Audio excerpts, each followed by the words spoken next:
Everyone, round two. Let's go. My mic is silenced. I've got my mic on silence. How's Kostya's sound, folks? I will not be silenced. All right. Well, apparently I had myself muted and not you, so it was like the opposite of Great. mistreating you. Well, bummer about the first round Yeah. yesterday. That was a tough one. Yeah. But very instructive. It was, unfortunately. I Yeah. think Jesse was pretty unhappy with his play. Mm. Um, Hmm. but he has a chance to bounce back today. Round two, he's got white against the only non-GM in the field, Mm-hmm. Douglas Roots. Yeah. Although he's not to be trifled with. He's higher rated than Jesse. And last year, I remember he won some games. I forget. I think he beat Kaidanov in a game. So Mm. Interesting. yeah, you gotta be careful with Mr. Roots. Yeah.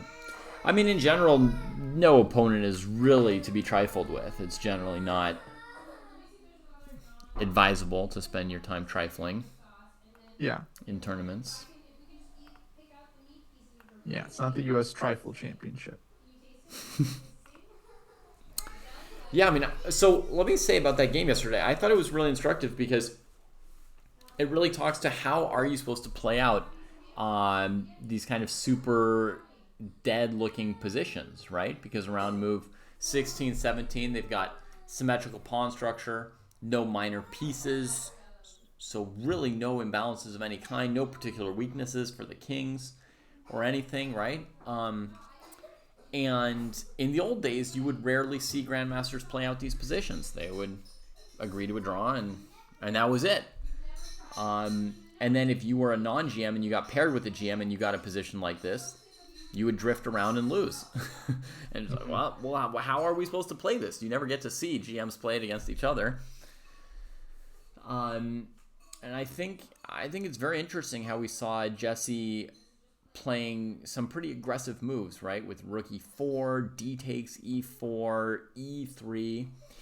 And even though it didn't go his way, I actually think that that's exactly how one should play these kind of positions. You have to keep playing it concretely and specifically and not just kind of lazing about. Right. So I think he did show the right approach, but then what we also saw is that actually it's quite complicated even to play out a simple position. If you just hang around, some stuff can happen. And he played in this active way that he thought was appropriate. I think it was appropriate, but to justify it was rather intricate. And once he didn't do it, opportunities arose for his opponent. Yeah. I mean, I think I have a different perspective. For me, I didn't like D takes C4 going back to yesterday. Mm-hmm. I thought he was gonna take with the queen, and that's how I would have taken, I think. Mm-hmm.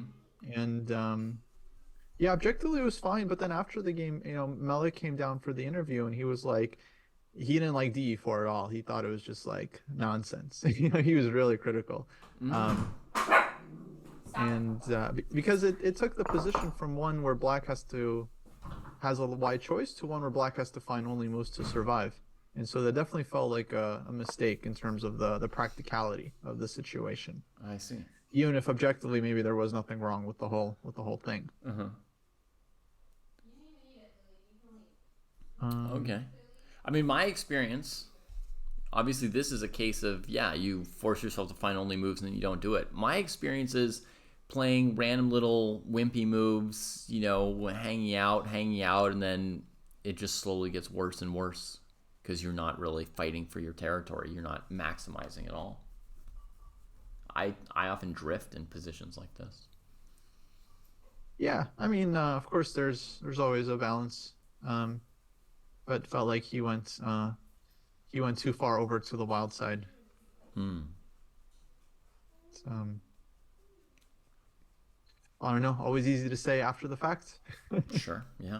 If he drifted on and lost passively, would have been like, what's he doing? Right. He needs to defend actively. Yeah. Uh, I mean, I it's think, never easy. and specifically, Kostya, I mean, I thought that in this position where he played rook c2, it was just queen e3 check, and it was actually clear equality.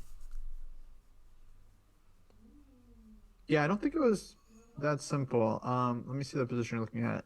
Yeah. Yeah, so queen e3, I think the answer would be king h2. Mm-hmm.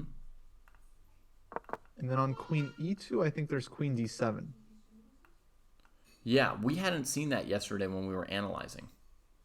Exactly.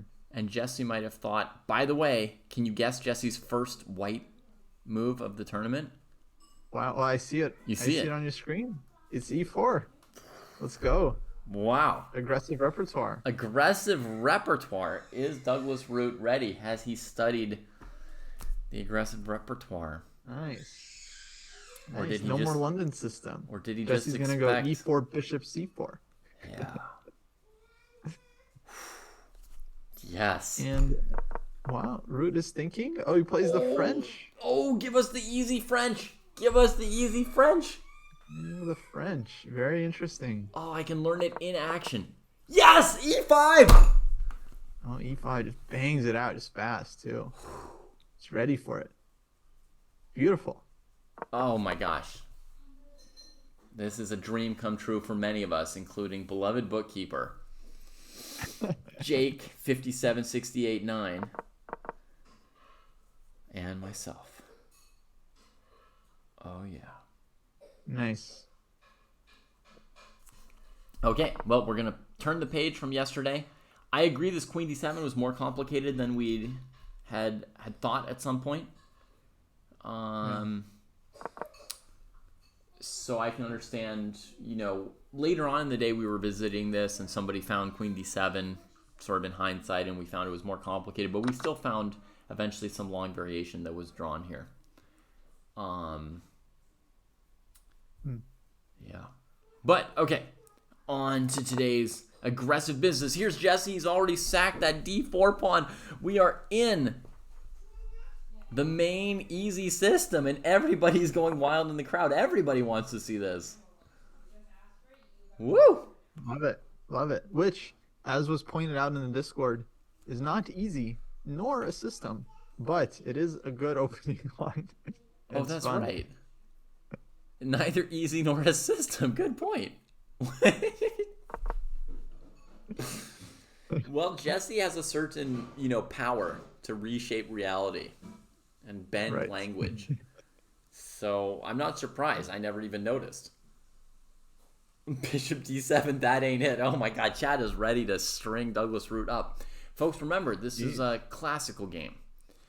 So we can't just start screaming about adrenochrome after 15 seconds. We have to really get into it all. Yeah, I know Jesse's played this a bunch in Blitz, I'm sure, but yeah. Rook e1, I think bishop d7 is okay. I don't think Doug is the type of guy to just blitz out moves in the opening without really knowing what he's doing. Yeah, I mean, typically what happens here in my experience is black refuses to take on c3 for some time and just develops around that, and white develops around that as well. Moves like rook e1, h4, so on. But now Doug is thinking after rook e1. Oh, that's pretty early. Did nobody tell him about the easy system? So yeah, curious to see how recently he's looked at this. And in terms of his repertoire, I don't know if he's just exclusively a French player, if he plays other stuff. I imagine he's played a lot of stuff throughout the years, but recently I have no idea. Yeah. Oh man. But if he didn't know, I mean, he's not allowed to call somebody. He's stuck at the board here with no lifelines. Yeah, there is no phone a friend. Best he can do is hope that this opening happens on someone else's board, and Mm-hmm. then someone like Shaba or Or like Kaidanov or Kaidana somebody. shows him how to, play the position. Yeah. But no, it doesn't seem that that's happening. But he's not allowed to run over to their opponent and pay them to play the system either. No, no, he has to handle it himself. A lot of Okay, praying. so good start for Jesse. Another jump on the opening. Mm-hmm. Yeah. Very important. And I mean, this is exactly the kind of position. If you get some good prep in here, it's very dangerous. Yeah, I wonder how prep Jesse is on this system, right? Because we've, in the aggressive repertoire, he doesn't give you reams of analysis, right? He just sets you out to play it. And he sent me out to play it with, very little theory and, everybody else here in chat. And some ideas, right? Like what you were resuming for us, right? Some ideas. But I don't know if Jesse himself has reams of theory or like medium amounts of theory. I tried Yeah. analyzing it one day, and it wasn't super easy to analyze for me, Kostya, because it was like black could go knight e7 or knight h6 or h6 or rook c8 or a6 and then all the moves can like transpose in different orders, and they could take on c3 or not take on c3. I found it really hard to try to get very deep in the analysis. Yeah. Other than picking one or two lines, but then really not having much coverage.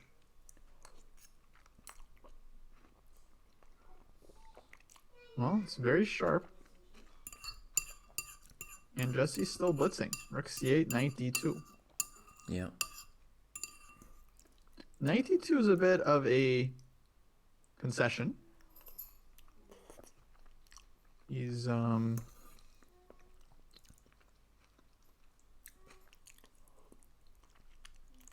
of losing this this tempo battle. Mm-hmm. c3, black taking, not taking. Yeah. Now Jesse is very comfortable with this pawn structure here, the DC BC actually. But I do feel like normally you try and fight the tempo battle as long as you can with something like h4, and eventually when your pawn gets stopped at h5, then maybe you have nothing left to do but knight d2. So I was sitting here really expecting h4, Kostya. I think you probably were too. Yeah, h4 I thought is pretty typical, but I don't know. I'm sure there's nuances. Yeah. Yeah, and for the moment, Boss Man's clock is complete, so nothing to shatter him. Did you see Jesse in person yesterday? No, I didn't. Only Melik? Yeah. How was Melik's mood? Malik was doing well. He was happy. Was he He grinning? was not happy with the opening, but he actually he did confirm that he knew about the line. Mm-hmm. As we expected, he had some students that like played it against him, like some training games. Mm-hmm. And so he was aware, but he still didn't want to enter the complications. Yeah. The reason I asked Kostya about that, Paul, is that Melik is often one of the happiest guys at a chess tournament. So I was just curious to like gauge how jolly and giggly he might have been. It's something that I really love about Melik. Like, everybody's getting ready to play their games. And some people are stressed, and some people are tired, and some people are serious, and some people are angry. And Melik walks up to like the row of boards and cracks some joke at somebody who's standing there waiting to play their game, and then just laughs so loud you can't tell if anyone else is laughing, and then everybody suddenly is smiling. You've got a whole row of chess players smiling in a moment, and Yeah. I love his ability to not only be happy but make everyone around him happy. He's quite gregarious. Yeah.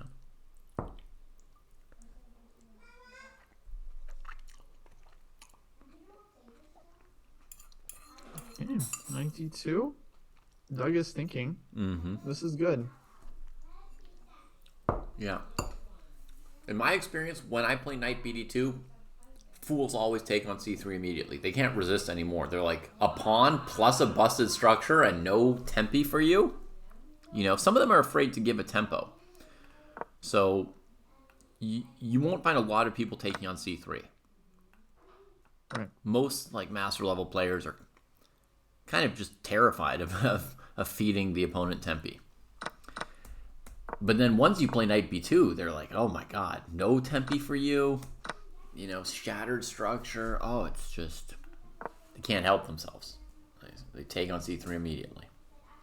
And I expect that ultimately Doug won't be able to restrain himself on that count. And his move will be taking on c3. But I guess he's very unfamiliar with the structure and is sort of thinking about what he wants to, what it's going to look like, where his piece is going to go, what are the issues going to be, is Jesse going to break with c4? So... Yeah. No, very should be very fun position, especially for whites. Seeing in the YouTube chat, Doug is a French player. He also plays e5, so mostly a French player. He's probably regretting he didn't play e5 by now. Yeah. I mean, the French are always hoping you'd get a pawn to e5. They don't realize they can do it move 1. At first, when you said that, I thought you meant they're hoping white's pawn goes to e5. Yeah. No.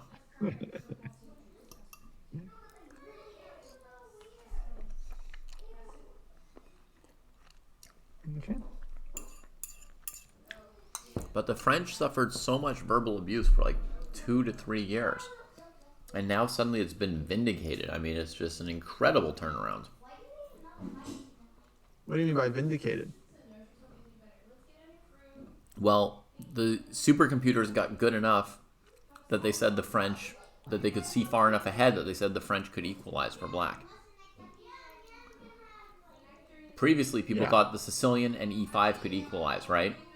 And that you could play the French and the Caro, like, if you really wanted to play something different and wanted some variety, but, like, then you were giving up a couple tenths of a pawn, basically. Right? That you're going to play, like, a position that's plus 0.3. And that was life. But for a while, people were really trashing the French. They're like, it's basically lost. Your bishop's stuck on c8. You know, knight c3. Big advantage for white. And then the computers said, no, it's fine. Yeah, I mean, I think it's still kind of the case that you have a much wider safety net, you know, in the other lines you mentioned. Compared to like the French. e5, you can play some bad moves and it's still equal. Yeah, exactly. So, yeah, I don't know. To me, I think the French is still tough to play. Okay.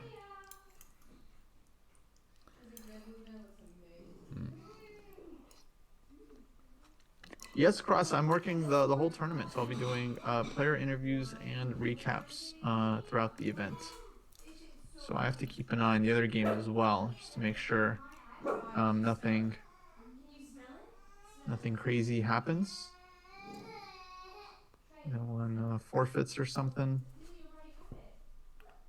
And then I have to go interview them. Why did you do that? What? Oh, ask them, why did you do that? Yeah. Yeah, the crazy stuff usually doesn't happen in these tournaments, but you never know. Mm-hmm. You never know. Yeah. Let's see. Nothing too wild going on. Oh, you're looking around the boards to see? Yeah. If anything crazy is happening. Yeah, you got to keep your eye on everything. The juniors as well, right? Take a quick peek over here, folks. I know you can't necessarily see everything perfectly, but we'll take a quick peek. Some of these other boards, we've got a really safety Queen's Gambit decline with white starting with bishop d2. Good lord.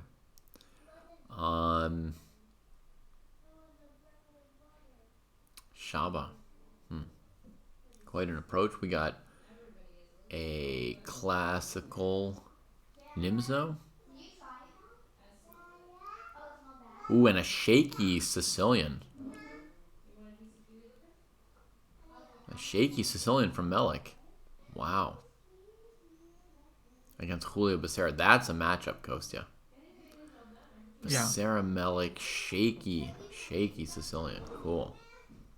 Love it.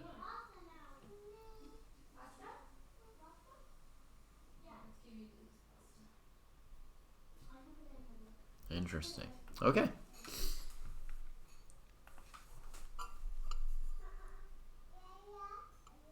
Jesse might be the wildest guy in the field. It's funny. When he was young, he wasn't that wild, right? And now... Yeah. The mask has come off. Yeah. And now he can play stuff like e6 and g5 on move 2. You know, I'm going to be playing the French again as black in my next tournaments, Kostya. Oh. Yeah. Really? Oh, yeah. Feeling super vindicated. Why? I used to play it. It's fun. Najdorf's not fun? Oh, the Najdorf's amazing.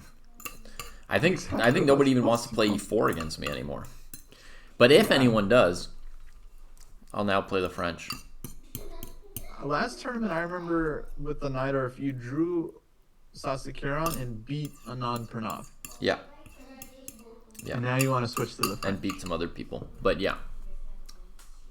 Just for variety. With the Najdorf, it's almost too easy. Like, I know I'm going to win. Ah, okay. Yeah. Well then, I understand. Yeah. you got too boring. Yeah. I don't think a single person played e4 against me in Munich. Why would they? Yeah, I don't know. I wouldn't. I've been playing some e4 lately. I wouldn't play e4 against you. Especially once I'm playing the King's Indian. They're like, Najdorf or King's Indian? Such a tough choice. Yeah.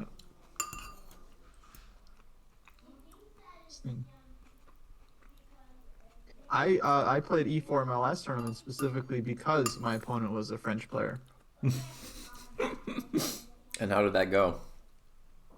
I won in like 12 moves. 12? It was not because of the prep, but it was because of the opening. Yeah, I mean, if I asked if you got an opening advantage, I can't even ask because you won by move 12. Unless the guy resigned by accident, like, you clearly had a pretty big advantage. Yeah, no, it was just, it was like just an early blunder. And if anything, I was actually out-prepped in the opening. My opponent played a move I didn't know, and I didn't even respond correctly. And then their next move was a mistake, and then the move after that was a blunder. Oh, God. It's over. Ay. What line did you play? I played 3 knight c3. Three We knight went C3, into okay. a classical variation. Stuff. Mm-hmm. Yeah, that's pretty testing. Yeah. No, I had a great time prepping it, and then actually I played a sparring game with Jesse. Mm-hmm. Later that day, actually, because my game finished so quickly, and I saw he was looking to train with Eugene. I was like, hey, I just prepped the French. I'll play. Yeah, I just prepped this, and my game was over too quick. Let's give it a real workout, this prep. Yeah. But to Jesse's credit, he was well prepared. Nice. Go, Jesse. Yeah. I did an easy Najdorf course, Alexa. Yes. It's just not on Chessable, but it's really darn easy. And the crazy thing is, there's all these people out there who are like, but can I really play the Najdorf? I'm only, 1700 or something. I'm like, 1700? You could play it if you were 700. Come on. I mean, I had that thought too. I would love to take up the Najdorf, but I'm just terrified of the bishop g5 lines. Oh, it's no problem. It's no problem. Yeah. My easy system gives you 2 more moves to play, and you're golden. Oh, that's somebody who had to face the Najdorf earlier today and tried bishop g5, and it didn't work out.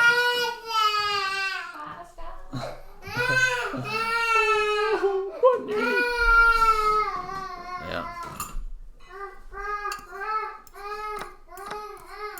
you for following Alexei Root.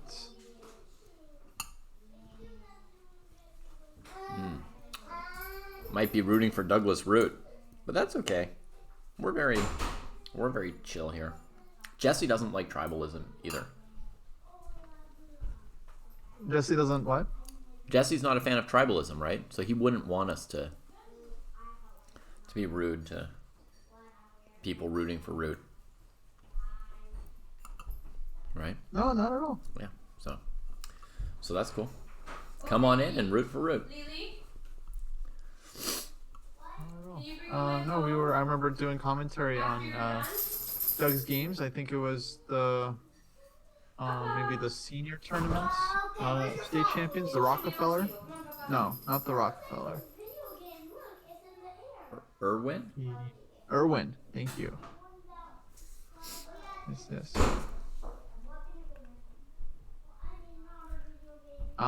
But I mean, no, we got to be clear. This is Chess Dojo. You know, we're Team Jesse here. Yeah, I mean, we may say some biased things, but you know, you can just respond in kind in chat. We won't, you know. But of course, everyone is free to cheer for anyone. Yeah. Okay, looks like we do get the trade on C3. There it is. BC, BC. TC, BC.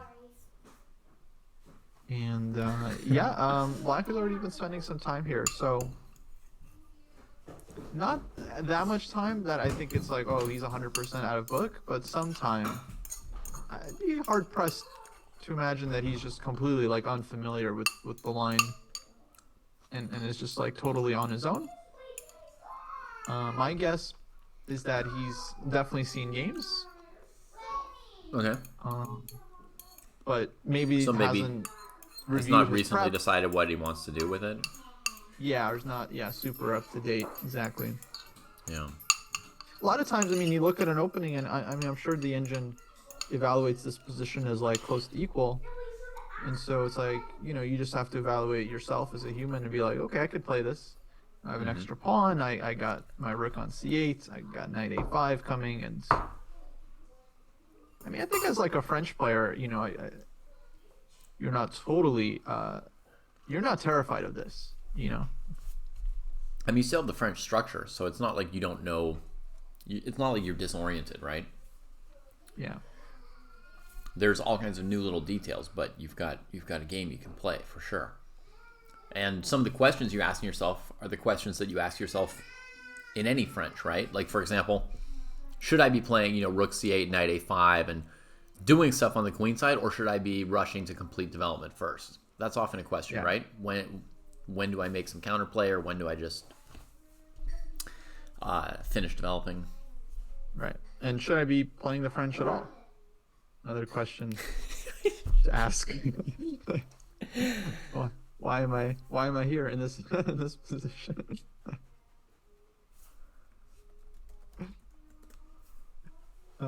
It's not easy. I mean, there's different moves here for Black. I guess knight g7 always feels like the move to start with. Mm-hmm. Just getting that knight out. Yeah, although maybe bishop a3, right? That's another question. Yeah.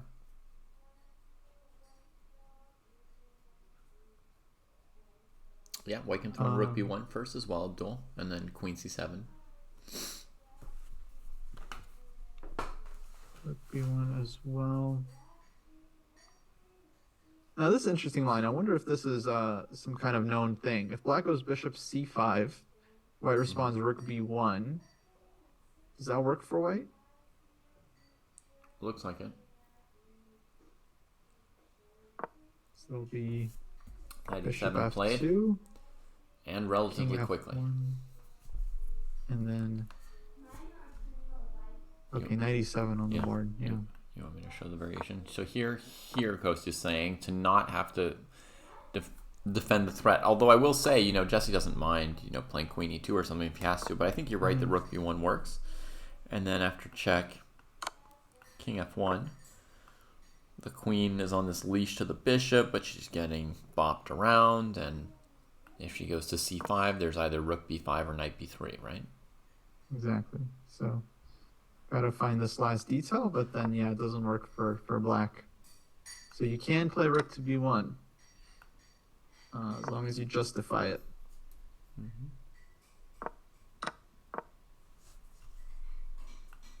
So knight e7, yeah, as we kind of were thinking. Now rook to b1 feels very natural. You also said bishop a3, so is it typical for white to try to trade the bishops, or?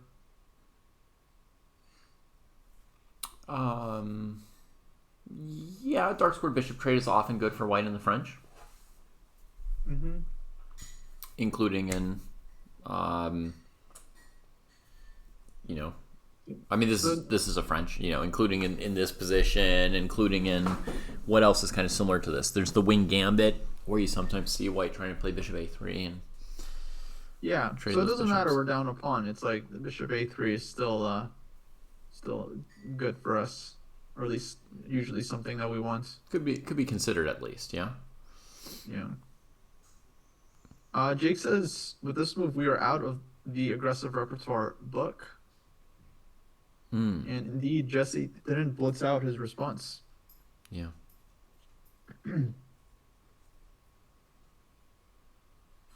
Okay, and Paul says that Grandmaster Kraai has taught that the dark squared bishop of black is the only black piece that white wants to trade for. All other trades are not desirable.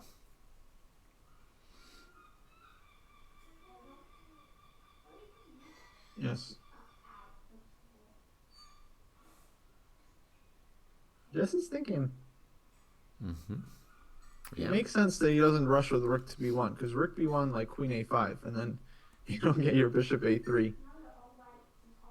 Yeah, although then you get knight b3. You get knight b3. And you might get what you want in a moment. Maybe not such a big deal. Yeah, I'm not sure. Several people in chat also said, you know, knight g5 should be looked at seriously here. It threatens h7 straight up, as well as ideas of queen f3 or queen h5.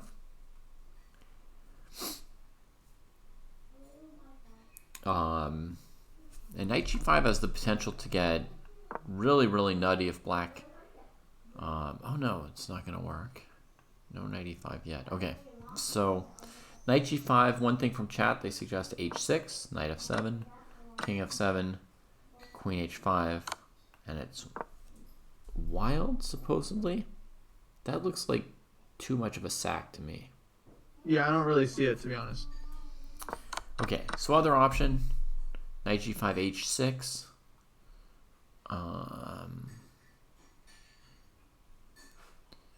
Could play queen h5. Like in Slav gambits, g6, queen h3. But then after bishop g7,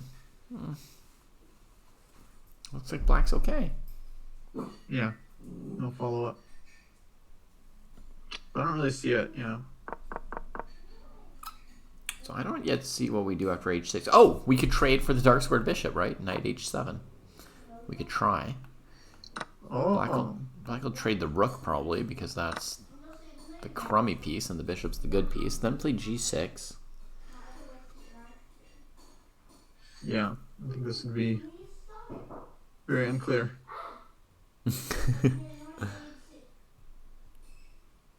Thing is, the bishop looks really trapped, but we don't really see how black attacks it, do we?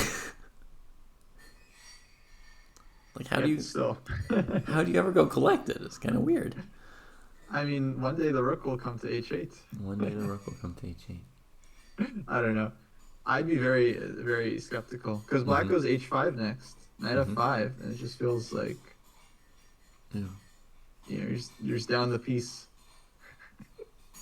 Okay.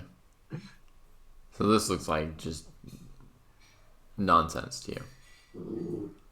Oh, not nonsense. I just like in the King's Indian, this happens sometimes with the knight coming on the other side, but then you can break the bishop out easily. So yeah, it's not the same. Yeah, I mean, you could consider breaking it out here, right? h4 threatening h5. Let's say h5 is a likely response from black, and we just, you know, go all guns blazing with G4. Mm-hmm. And, you know, it has the feel of being complicated. Maybe. Maybe this is something I could get away with. Yeah. Anyway, I don't think that's in the direction Jesse normally looks, and I've never seen that theme. And he played Rook B1. Yeah, he played Rook. He was always gonna play Rook B1. Hey, look at this, Douglas. Making moves. Making moves. Queen C7. Not getting stuck being slow. Yeah. Yeah, now we'd love to put something on D6, but it's not that easy. Right. So moves here are bishop A3, C4, and knight B3. Mm-hmm. Plays knight B3. Knight B3 played. When I tried analyzing this opening, I looked like a fair amount at C4 breaks. Those are my instinct here. Those are my strong instinct here in these kind of positions. Mm-hmm. But they were usually not as good as I thought they would be. Like when I let the computer play black against me. Mm-hmm. Yeah. So, I mean, I can't say exactly what's wrong with it. It looks very appealing to me. Yeah, I mean, I don't know. Looks like a reasonable move.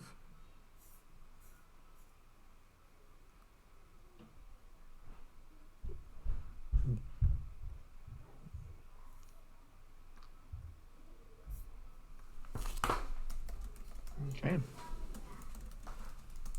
I wonder if we need to pay out the prediction from yesterday.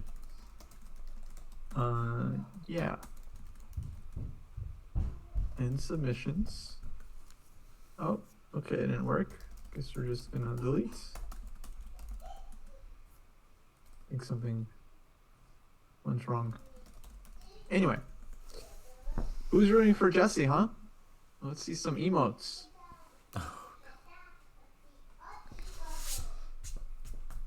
Oh, hello. I am, yeah. Is that right? I can pause. No, that's fine. No. Yeah, you're for it. Wow. More quick moves from Doug. Man. Knight G6. Definitely figured out what he wants in life. The question that Jesse often asks about various positions, right? And here, White has to figure out what they want from life. Well, Doug's figured it out. Yeah, well, okay. Either Jesse is taking or going Queen E2. Mm-hmm. Yeah. This Knight G6 move looks pretty good to me on the surface. Yeah. Oh, Jesse's played something quickly in response as well. The next knight to D4, leaving the stuff hanging. Whew. Oh, That's where it gets hot. Jesse. See up to. You know the number one most important thing Jesse said about the aggressive repertoire as a whole? Strike hard. Pretty close. He said you need to be prepared to make really important decisions really early in the game. Uh-huh. Compared to other lines and openings and approaches to chess. Yeah, I believe that. I mean, you're playing super aggressively, but he played this so fast. Yeah, maybe he already knew it. But that always stuck with me. And, you know, often you play 2 or 3 moves that look sort of obvious, like, oh, I'll develop my piece. Oh, I'll do this thing, you know, and you've already missed the moment. It's already passed where you had to play something a little, like, precise and unconventional. So, here we're getting spicy. He's sacking a pawn. There might be just a trade in bishop f4 to refute it, but let's have a quick look at knight e5. Yeah, how does this work? Knight e5, knight e5, bishop f4, bishop d6 maybe? Right? I think, right? I mean, f6 might be a candidate too, but it's less obvious to me. Let's start with bishop d6. Yeah, let's figure out the points here.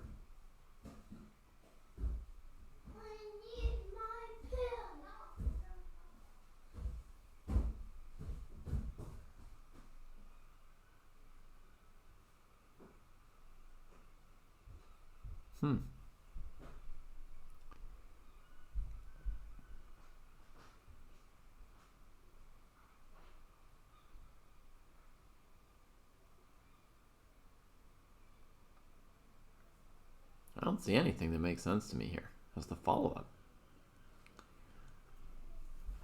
Knight b5, bishop b5, knight e6, knight f5, all being considered. Mm-hmm.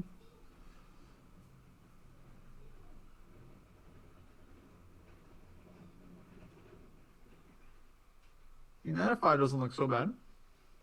Knight f5, you think? Maybe? Yeah. Okay, I think black would maybe need to take that knight. Mm-hmm. Looks pretty killer otherwise. Then are we trading and going f4? Yeah, that's the idea. Black's just going to get out of dodge and let the pawns fall where they might. Black castles. Mm-hmm. And then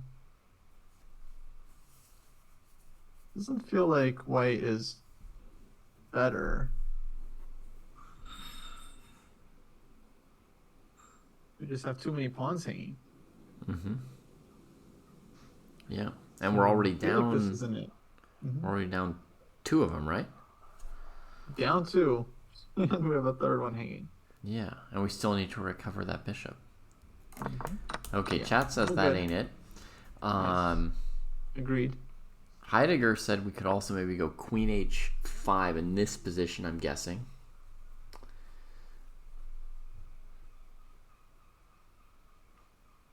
But what's keeping black from taking on d3 then? Oh, 93, 96. Even that is hard to be sure. 96.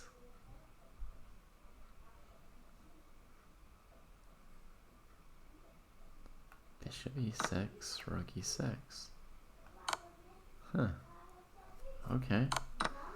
Knight e6. This works. It works? Right, I think so. That's outrageous. I mean, white's got everything hanging as well. But on queen h5, what about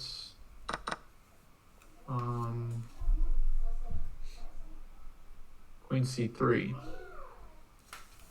Okay. Attacking all our other puppies from another angle. Yeah.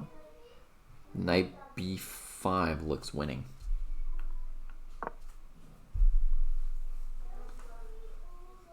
Just some pieces get hacked and white's got an extra one. Now, I mean, we're down 3 pawns, so maybe winning is a strong word, but... no, looks pretty good. But we will have a piece against the 3 pawns at least, so something to give us hope. Yeah, maybe queen h5 is the idea. That's got to be something Jesse has seen before, because it's very difficult to find, I think, just in 2 seconds.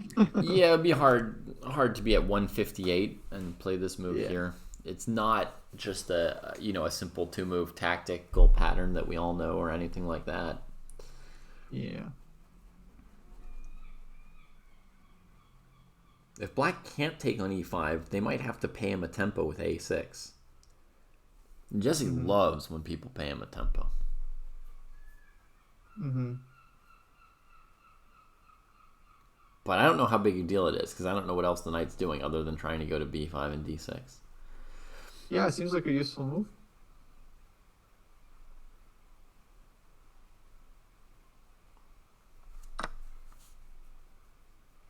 Oh, we got to move.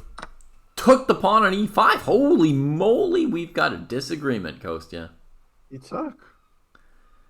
We have a huge disagreement. I think this is reminiscent of that game I won quickly in. Okay. Spain. My opponent also took on e5 there pretty early. We've got an important question from A. Butch, critical to Jesse's profile. What does Jesse love more, coconuts or tempeh? Yeah, great question. Really important. I think I have a clear answer, but do you think it's clear? I mean, we do call him the tempo fiend. We don't call him the coconut fiend. No. Although he is a bit of a coconut fiend too. Yeah, definitely. Maybe we should call him a coconut fiend. Yeah.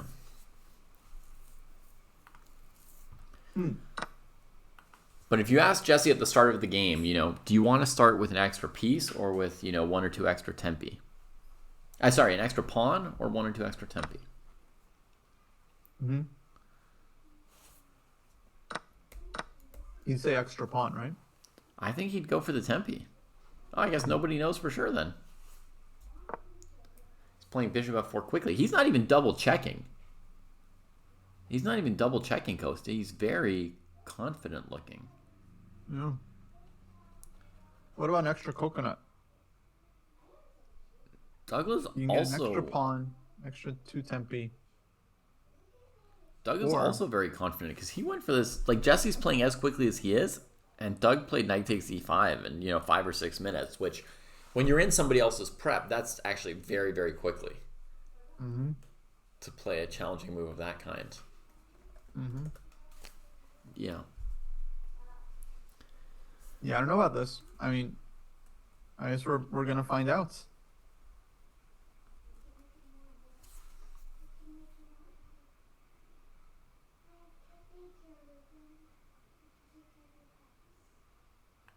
Wow. Crazy. We're actually in this controversial thing. I mean, some people won't even check whether they can take on e5 if an opponent's playing this prepped, right? They'll just say, like, well, I'm sure he's prepped it. Let me not do that. And if you do decide to calculation check somebody, you're going to be usually double checking a lot, very unconfident. Bishop b5 is the move. Just play bishop e5. Oh, he's just in book. He knows this. Black can't castle because, or I mean, maybe they can, but bishop takes e5 and there's some kind of material coming back White's way. There's an overworking. Love it. Love it.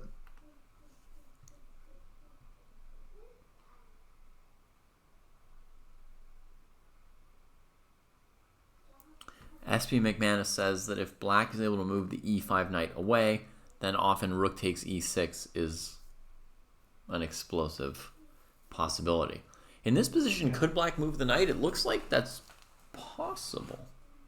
Oh, but it probably goes down, right? Like, well, it depends where we go with the knight.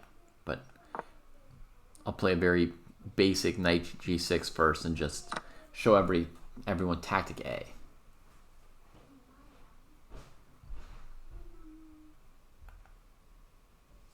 So the bishop can't take on e6 because it's pinned.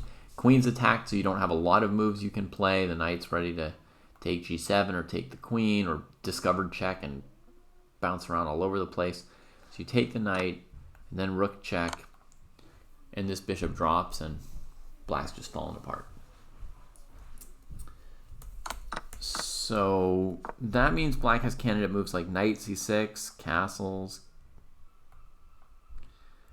king e7 maybe.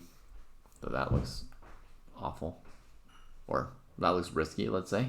King e7 is not desirable. You only look at it once the moves you want to play didn't work. Yeah. Let's leave king e7 aside for a sec. But castles, weren't you saying White is just winning material there directly? Yeah, but maybe not enough. Black's already got 2 pawns, right? So castles. I guess the question is, maybe we can go bishop d7. If we can go bishop d7, it's going to be really bad for Black. So if queen d7, we take the piece. And if knight d7, we have knight b5. Yeah. Okay, but let me try this. Doesn't look playable. Queen d7. Bishop e5. Bishop e5. Bishop e5. Rook e5. Rook c3. This reminds me of that Faruja Gukesh endgame from the candidates, which was like I think objectively equal, but seemed better for the knight.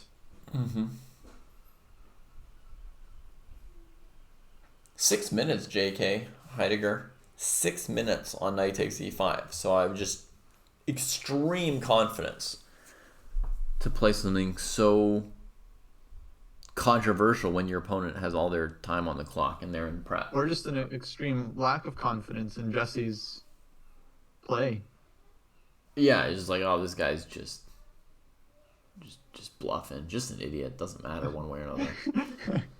He's tilted from his first round game. Yeah, just pretending to blitz stuff out. I don't know. I mean, it's strange to me. Of course, I don't know objectively what's the eval here, but it's a very dangerous pawn to take, and you obviously know that going in. White's not just going to give you a center pawn without some idea. So yeah, this one, I mean, with the rook c3, to me it looks nice for white, at least some advantage. I don't know. I wouldn't say it's like easy winning or anything, but look, I would 100% take white. Okay, fair enough. So we'll go bishop b5. Let's try another candidate move for black. Knight c6. Yeah, knight c6. How do we refute this one? So this move, folks, I put the knight here so the bishop on d7 would be free to recapture on e6. I'm trying to keep white off of e6 here. We just take knight f5. Okay, take, knight f5. Chess is an easy game. Easy. Queen f8, queen takes d5. That's just one of the things Jesse says. In other positions, another thing Jesse says is chess is a difficult game. So queen f8, queen d5. It's an idea. King d8. You gotta be a little careful. You're walking into a fork, just not in a usual move order. Yeah. King d8. King d8. Right, but then winning all your d8, stuff. So here I feel like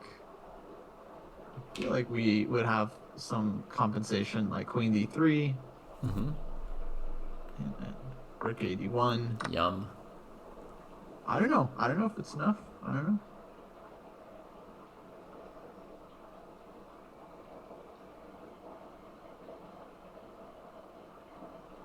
You know, there's a crazy idea here of trading on c6 instead of your rook a1 move. And then playing rook b7. Oh, yeah, we can take. Yeah, exactly.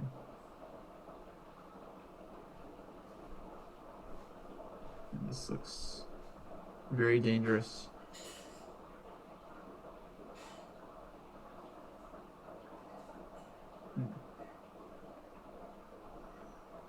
Okay, so knight c6 still kind of on the table. Yeah. Looks decent for white. So that's interesting, though. I mean, it wasn't, like, crushing or anything.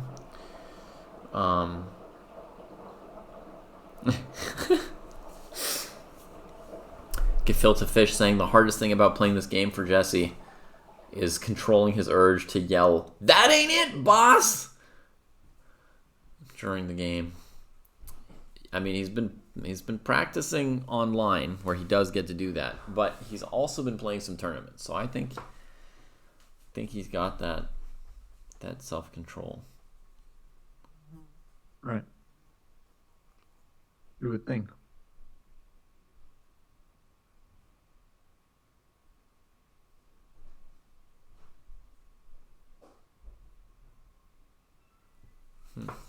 I don't see anything other than trading and going knight f5 if black played knight c6.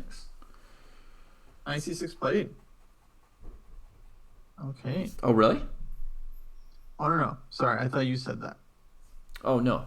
I was just saying against knight c6, I don't see much other than the trade knight f5 thing that we just looked at first time around. But is there anything else hanging?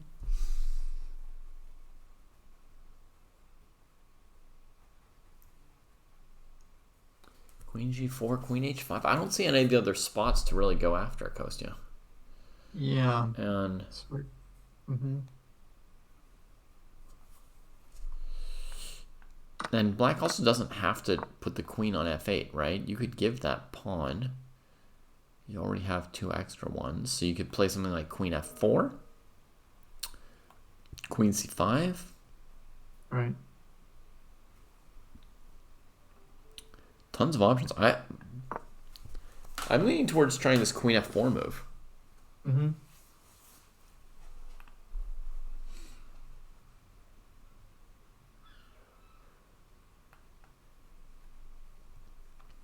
So now I think queen d5 should be terrible after black castles, but I didn't notice queen d7, so maybe...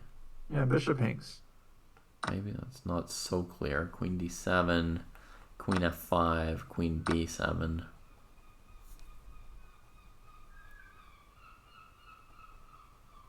Not so easy, Mr. Bambisi. Mm-hmm.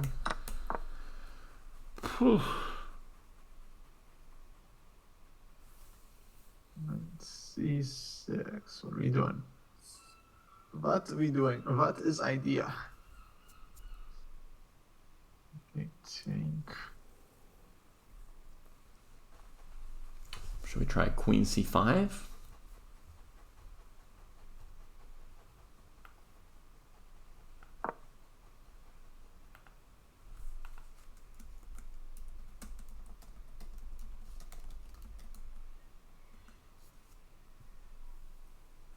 And on knight g7?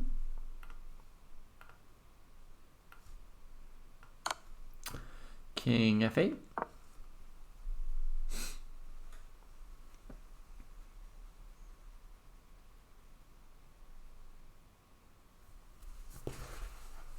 Knight h5, presumably. Mm-hmm. I don't know, rook g8.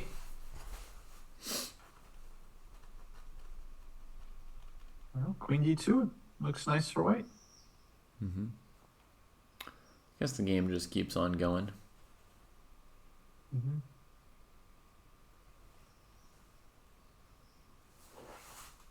Yeah, queen d2, rook g6. Life goes on. Bishop d3. Maybe that's the end of life. Maybe that's the end of life. Mm-hmm. Maybe I needed queen c3. That has its own risks as well.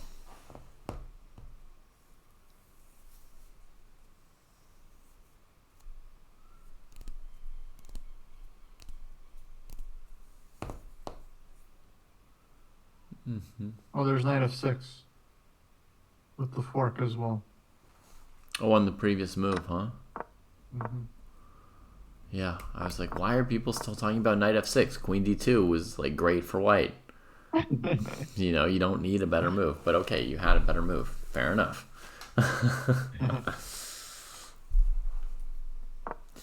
But okay, I've already moved on to looking for an alternative for black, right? Because black's the one who lost that line. Yeah.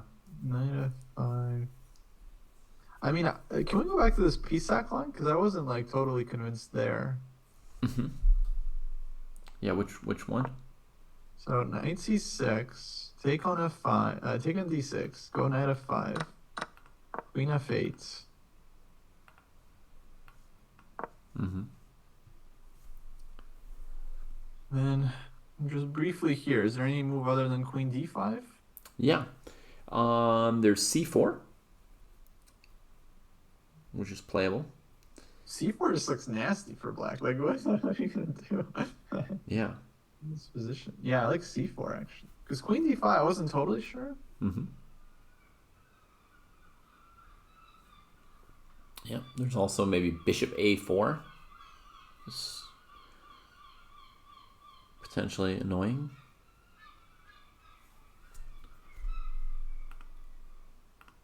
You can take on c6 and queen d4 maybe. I don't know. Not sure I like that. Well, maybe.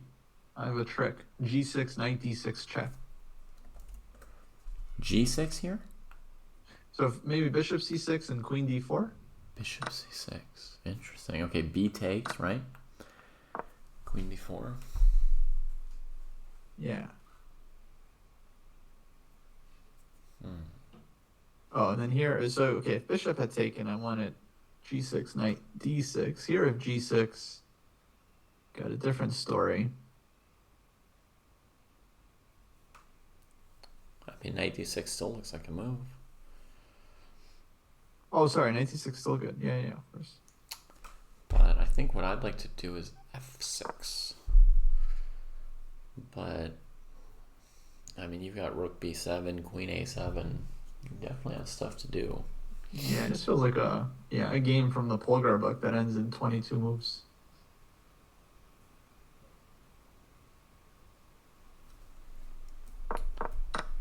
Yeah.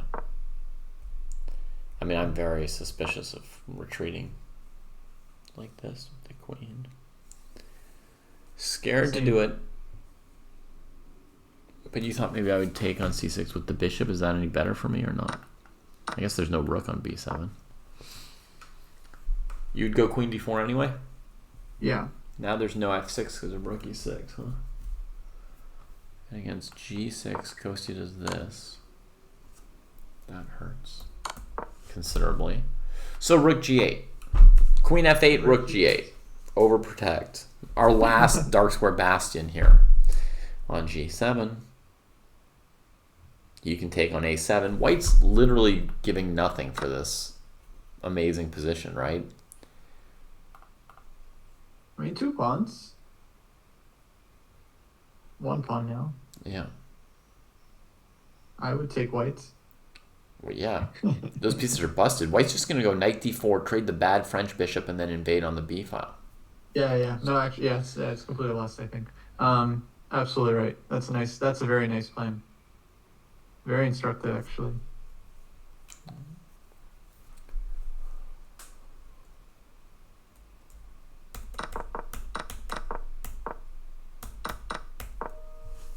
All right. Okay. Yeah, I like this a lot more, actually, than the queen d5 line. Just because it feels easier. You only stack 1 or 2 pawns, and so knight c6 doesn't look good. Yeah. I mean, we didn't even analyze the c4 suggestion, right? Which also looks beautiful. Sure. I personally just don't believe going queen f8.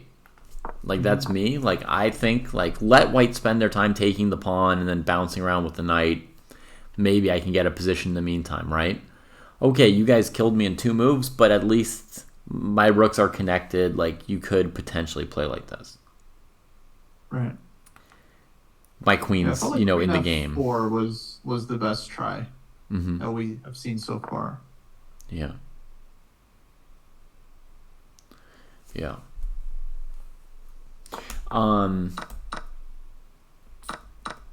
But yeah, queen f8. I mean, we haven't even looked at c4, right? We didn't even analyze it. This might also just kill black. I mean, what are they really supposed to do about that? Yeah, I think that's nice for white. If they play d4, you can trade on c6 like you did before, right? And put your queen on d4 with the advantage that they don't have a d pawn. Oh god. Oh god. Just immediately over.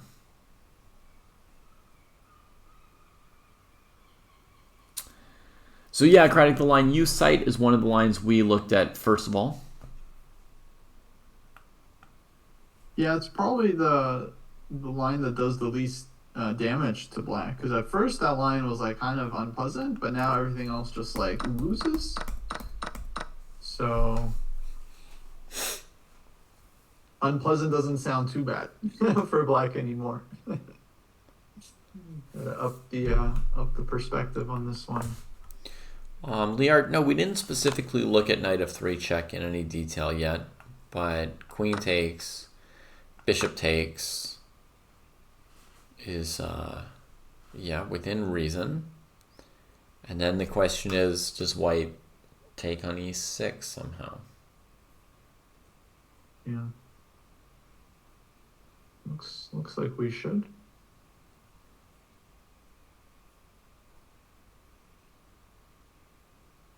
Oh, but how? Is that the question? How we're taking? Or, I don't know. Or what we're doing here. I mean, we could also maybe play, like, queen d5 could be a candidate move, too. Yeah, or even like g3. Mm-hmm. Oh, bishop takes d7 check. Mm-hmm. Big possibility as well. If the queen takes, you pick up a piece. And if the king takes, you play g3. Yeah, yeah. And I would suggest Finding the that's ideas. just a KO. Mm-hmm. Yeah, I mean, that just mops it up. Yeah. Okay, there we go. We've now looked at knight of 3 check properly, Liart. Mm-hmm. Yeah, good line. To me, castles is the best line we've looked at yet for black. Yeah. Definitely wouldn't call it a good line, but it's the best line.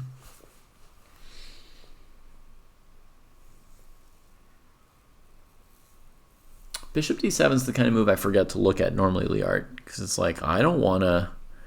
I'm always about piling on the tension until my opponent breaks. And I often just don't look at all the checks and captures like they sometimes tell beginners to do.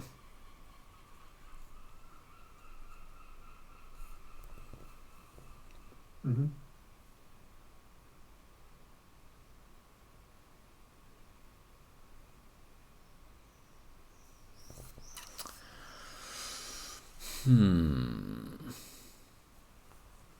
Should we look at king e7? Have we gotten far enough into it? No. Knight yeah, but C6. I think on king e7 we just had the same solution, bishop d7. Okay. Oh, we play knight c6. Yeah. Takes. So the point is here, if the knight takes, knight b5 ends the game. If the king takes, knight b5 ends the game. And if queen takes, you win a piece. And now it's the same thing, but the king's on e7 instead of g8. So yeah, that's just nothing. Mm-hmm.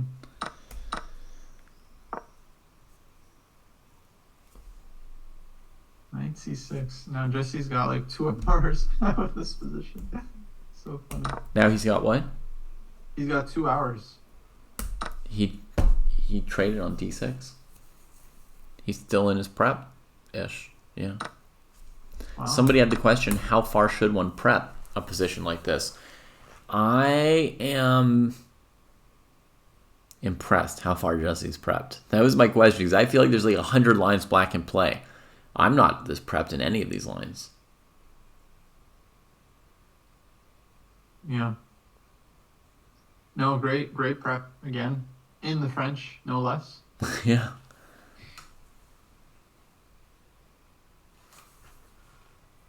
Yeah, he needs this win big time. If he wins today, that's huge. He's in the tournament. And he can act like, you know, he made 2 draws to start off. Solid. Mm-hmm. Now, we were looking at knight f5 here. Mm-hmm. I don't see any other move. But in general, I don't see a lot of moves.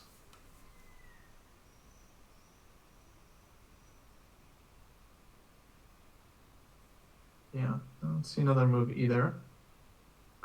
Other than bishop takes c6, but I'd be hard-pressed to understand why you would need this one. Mm-hmm. Yeah. Queen g4 castles. Looks like it misses the moment. Right. Okay, he goes knight f5. But, yeah, a little question there why you spent a minute or 2 on knight f5. He's probably just checking out the snacks section as usual. You know, they switch up the snacks on a daily basis, so you kind of want to see, like, oh, they got, you know, the fruit and nut bars today, or okay, today they got the cinnamon rolls. He was probably just checking out the scene.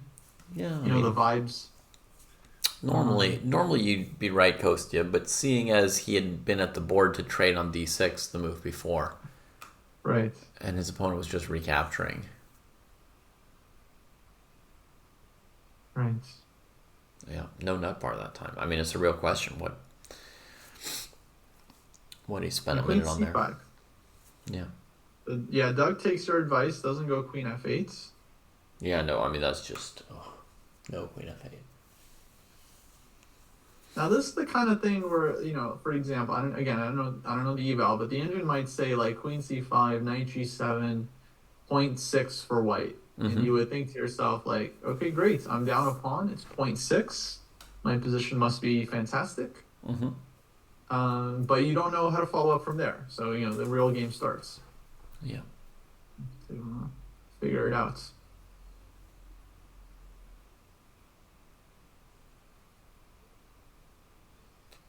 Okay, Kostya, a reason to play bishop takes c6 for you is to play it in a moment when black maybe can't play bishop c6. So if they can't play bishop c6, your rook gets the b7 square, right? Right. So basically, you'd be looking at bishop c6, bc6, knight g7, and then is there something with, the e6 square because of the move order or whatever.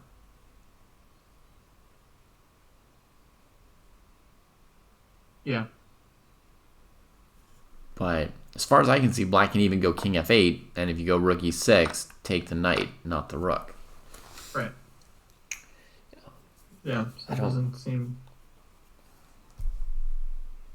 But I think that's a good point. Like, if white can avoid black recapturing with the bishop, then it seems like a good trade. Yeah. If black had to play bc or something like that, maybe you don't even take on g7. Maybe you just rook b7 immediately. Get the rook in there.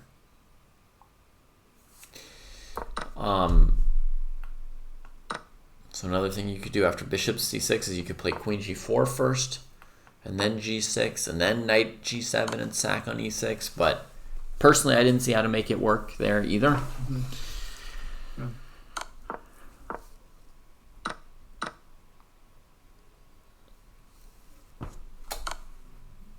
Okay, now Jesse's paused. So. Yeah, he gave that one a good 3 minutes before he took the pawn on g7. He does take. People are asking about queen g4 instead of taking, but I didn't see the response to g6. Just didn't see the follow-up. Yeah. And we're 2 pawns down, so we got to be careful. You're only 1 pawn down.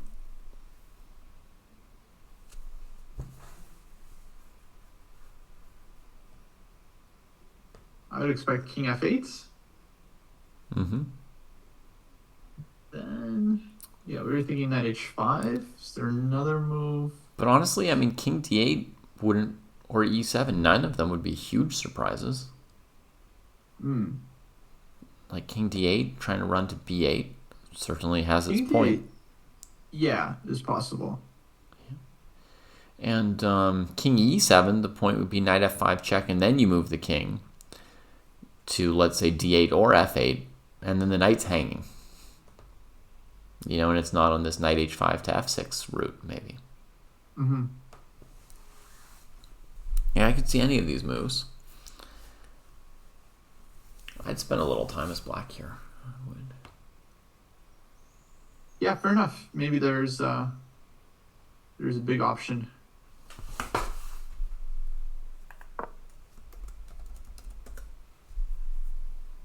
Hello, Chris. We got Chris Bird in the chat. Okay, the king reflexively runs towards the knight. But it might be a little bit like a moth running towards the light. I don't know if that's the best area for the king. Yeah, no, you might be right on that. Just hard to give this tempo with king e7, knight f5 check. Feels wrong, but...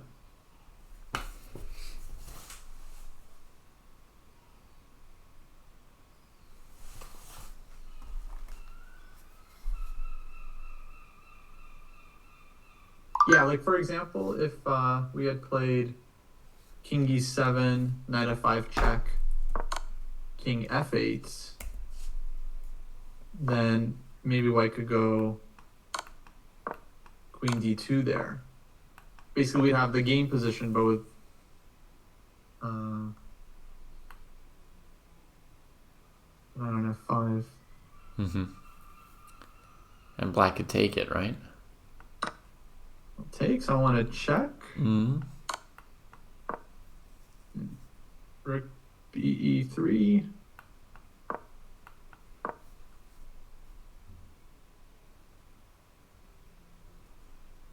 F4, queen F4, I guess. Yeah. Yeah, I thought this was very bad for black.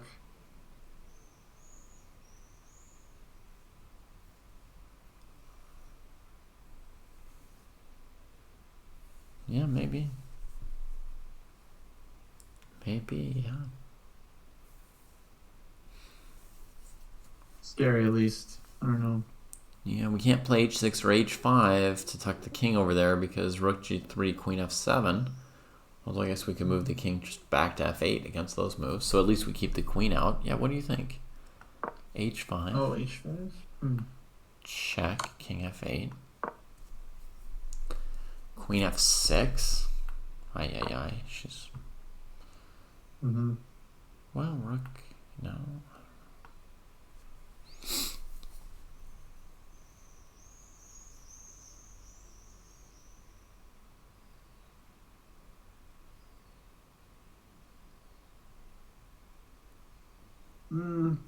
Yeah, hard to say. My gut says white is winning though. Okay. It's so open for black's king. I calculated a line that went to a queen endgame here that goes rook g8. It was just a very direct line. Check, king here. Check, bishop blocks. Check, pawn takes, queen h7, king d6. Rook takes, bishop takes. Black may have all kinds of other moves here, but, you know, this. Or maybe we take on c6 before going rook e6 check. I don't know for sure. Yeah, hey Chris, thanks for saying hi.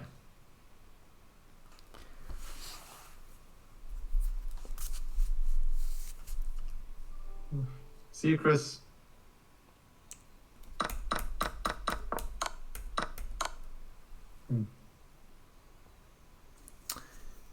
As you can see, that was nothing good for white, that particular line. Not definitive, yes.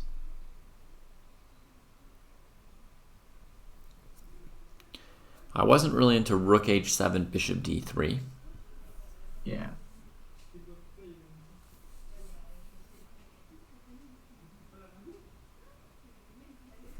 Okay. Well, anyway, so going back to the game position. Yeah. With king f8,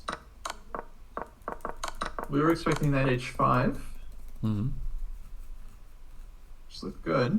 What other moves is there?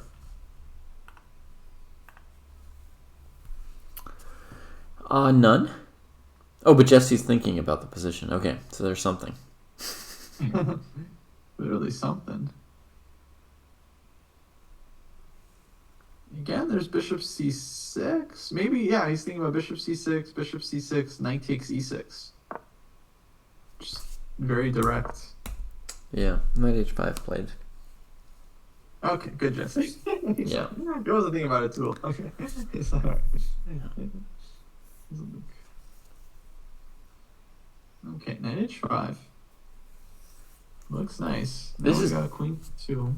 This is nice, but this is definitely not how Jesse used to play Kostya. I mean, this was not him. You know, long-term pawn sacks and chasing the opponent's king around the board.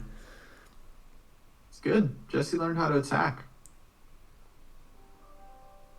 I mean, he always knew how to attack because Jesse's always preaching about, you know, time, material, quality of position, and how these factors are interchangeable. Yeah. You know, you can trade material for time. You can trade material for quality of position.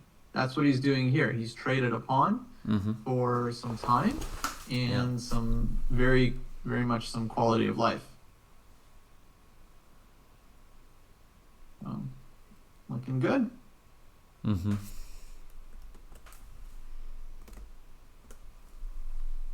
Looking good. Of course, I mean, it's not exactly his natural born style, but yeah, he'll make it work. He's done his mates. Queen d2, queen h6.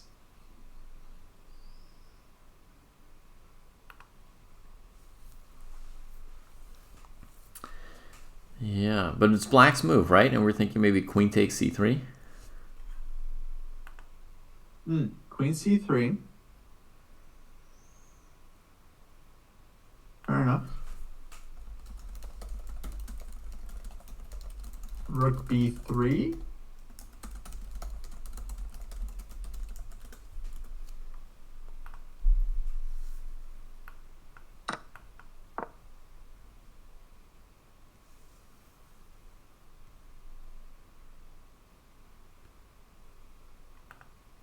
That's right, gefilte fish. This is definitely what my games always used to look like. Straight up my alley. Yeah, this is definitely more of a David game.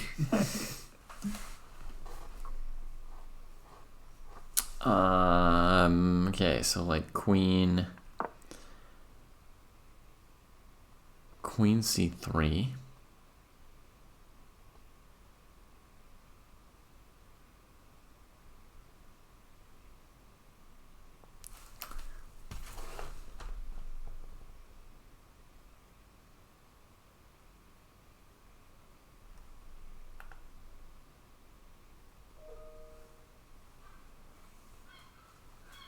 Or rook b3 on queen d4.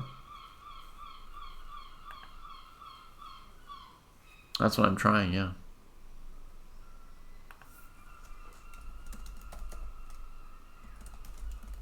Wait, but can't I take on d7? Ay, maybe. Well, that's a surprise. Rook c7.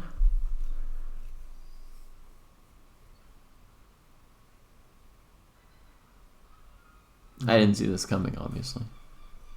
Yeah. Rook d3. Rook d3.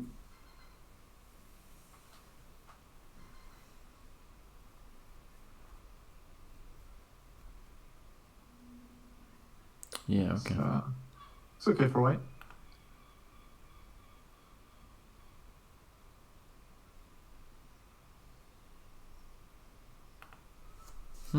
Okay.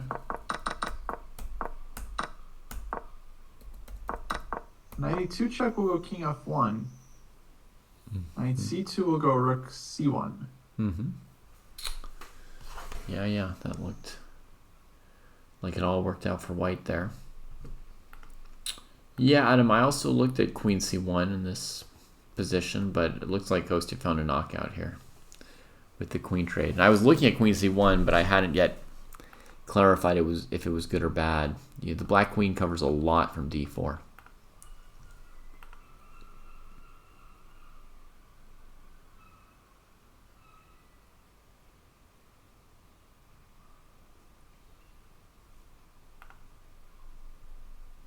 Hey, go Jesse.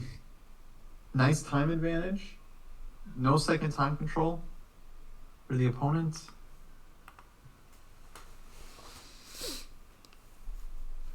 Big chance.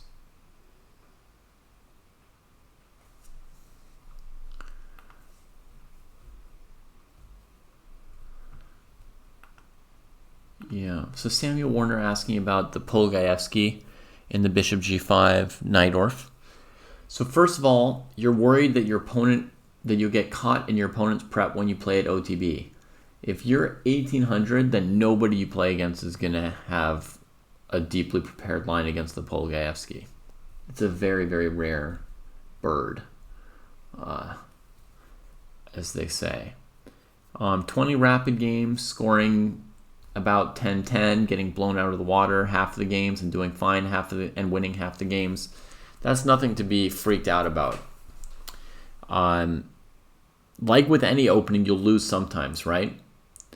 And it just so happens that when you lose with the Poligavsky, you'll get blown out, but the other games your opponent's losing. So if you're scoring 50-50 with black playing around your rating level, that's perfectly acceptable. If you were playing the Queen's Gambit Decline and you said, oh, I'm scoring 50% with it, you wouldn't be looking for a different line or a different opening. So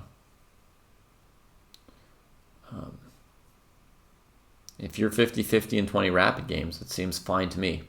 That said, there are other fine lines against Bishop G5.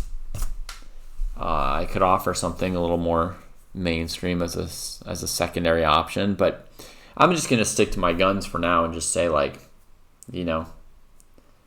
if you're not confident, if you don't believe in yourself in this line, just believe in the fact that I believe in you in this line. And I know you believe in me, so just go for it. It'll work out.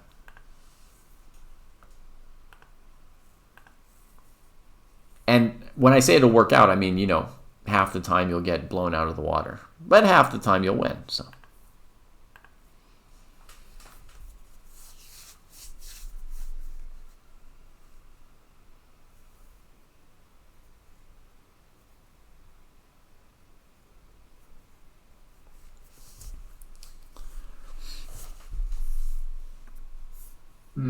Yeah, I've heard some horror stories about people being very well prepared in the online leagues. Is that where you know your opponent in advance, though? Yes. That's like one game a week, right? I've heard of the prep happening in those kind of tournaments. Yeah, you know the pairings ahead of time. Yeah. Yeah, if you know the pairings ahead of time and your opponent plays the same thing all the time and you've looked at their games, then yeah, people come in with insane prep. But if you're rated 1800 and you show up at a USCF tournament, or sorry, I don't know where in the world you are, but you show up at a tournament and your opponents are 17, 18, 1900 and you bring out the Poligavsky variation, they're not going to know anything. They're not walking around with big guns ready for really rare lines. Yeah, generally you don't see Bishop G5 much under 2000. Because think about it from like your perspective, like you're trying to learn White against Sicilian, and it's like from White's point of view, they're going through the same struggles. They're like, oh, if I try to learn all these main lines, the Najdorf player is going to know it so much better than me. Now I have to learn I have to know Taimanov and Sveshnikov and Dragon. Mm-hmm. And so, yeah, as black, you start playing the Sicilian, you're going to see a lot of E4, C5, C3, mm-hmm. E4, C5, Knight C3. Yeah, you're rarely even going to get the main lines, I think. Yeah. But I do think it's important to play variations that you feel comfortable playing, even if your opponent prepares. Mm-hmm. It's very important, actually, because otherwise you're just going to have to play new openings all the time, basically. Mm-hmm. But I would say the Najdorf is one of those openings that seems like a lifelong repertoire because it's just it's very solid, it's very resilient, and I don't know. I was preparing recently, like E4, and I saw my opponent's like hardcore Najdorf player, mm-hmm. and then every game I was looking at, it's like, okay, maybe his opponent got an advantage, maybe not, but then he outplays them in the Najdorf middle game, and so it just seemed like a very bad idea to enter it. Yeah. Not having a lot of experience myself. I can say the same thing from my experience. Like, I've showed my Najdorf games to Sam, and I was like, I'm very confident in my Najdorf, Sam. I've been playing it for a million years. I think I'm doing great in all these games. And he looked at them, and every single game, he's like, oh my God, you have no idea what you're doing. Like, this is the wrong order. This is just terrible. You have to do this. You can't put your piece on this square when they've got a pawn on G3. Blah, blah, blah, blah, blah. Like everything. But then every game, I turned it around, so to speak. Every game I did fine, So the fact that in theory my opponent might have had a computer advantage if they knew a series of moves that 30 or 40 people in the world know, it's just not relevant. Yeah, I agree. And yeah, with the Nightorf, I mean, I feel like I don't know, so many times I'm prepping some line and then okay, the theory says that black mostly plays one move in the position bishop e7 or knight bd7 or whatever. And then I just check, all right, let's say they're an idiot, they don't know the theory, they just play knight c6, some other random move, 0 games. And Engine says it's fine. Also, Yeah. so, Yeah. yeah. But there are many cases, yeah, where you can just kind of rely on your principles. The bishop g5 line, of course, we talked about earlier, I think is very, very sharp. So I can totally understand being afraid of it. But yeah, it's a battleground for both sides. Oh, we got a new move. B6. B6. Keeping that rook at bay. Taking his time, keeping the rook at bay. Definitely giving the dark squares to the white queen with queen d2. A simple He thinks move. he's got time for B6? Yeah. Wow, very surprising. Yeah.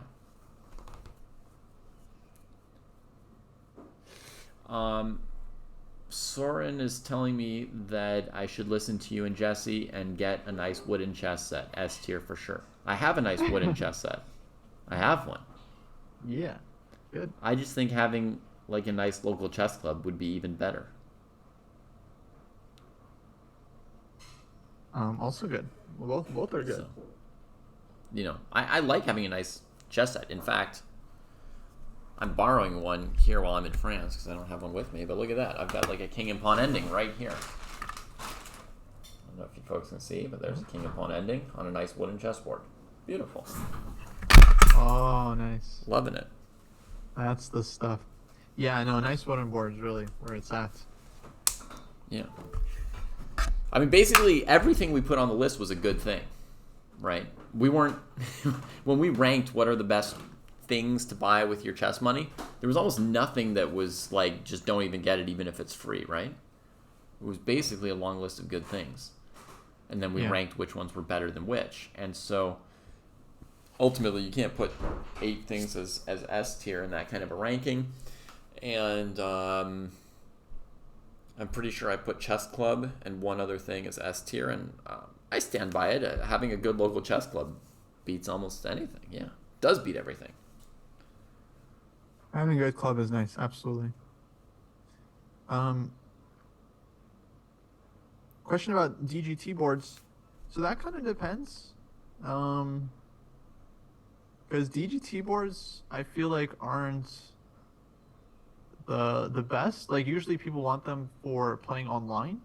Mm-hmm. And in my experience, the DGT was not reliable. At least it wasn't on chess.com. I think on Chess maybe it was a bit better. So if you're playing like classical games from home and you want like a DGT board on playing on Chess, I think it's fine. But there are other options now. DM Hoki has been doing some reviews on the YouTube channel of different boards. And I would say the main advantage DGT has is they've got the nicest looking boards. A lot of the other smart boards they got this aesthetic that makes them look like kind of like techie, like black and white and all like modern and stuff. And maybe that's I mean a lot of people I'm sure prefer that, but I prefer the wooden the wooden aesthetic. I mean, look at these. Oh man, beautiful. Yeah. Nice. And the pawns, so round.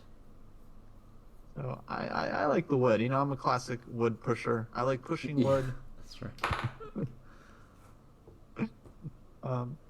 So my question, for the DGT seeker is just be like, you got to think about what exactly you want it for, and then what aesthetic you're looking for.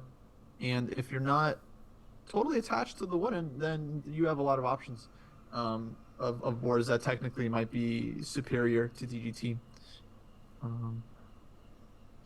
So something to look into. But yeah, I definitely wouldn't just blanketly endorse them.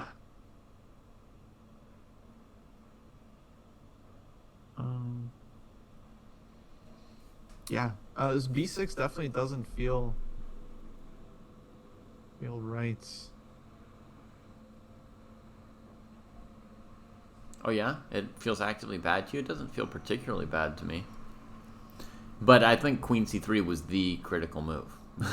That said. Yeah, I mean, just seems slow and gives White a tempo. This feels like a tempo. Okay. The a6 move earlier didn't, because it's like, okay, if that felt very useful. This though feels like a tempo. Okay. Well, Abdul suggests a second good move for Jesse. I just thought, Queen D2 is a semi no-brainer, right? But Queen F3 also has a nice look to it because Yeah. the F6 square is a nice little weak square. Yeah, Queen F3, Queen F6.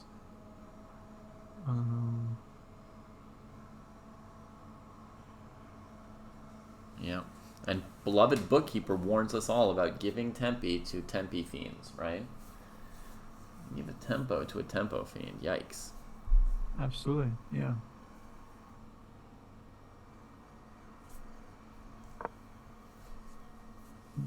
That's a great warning.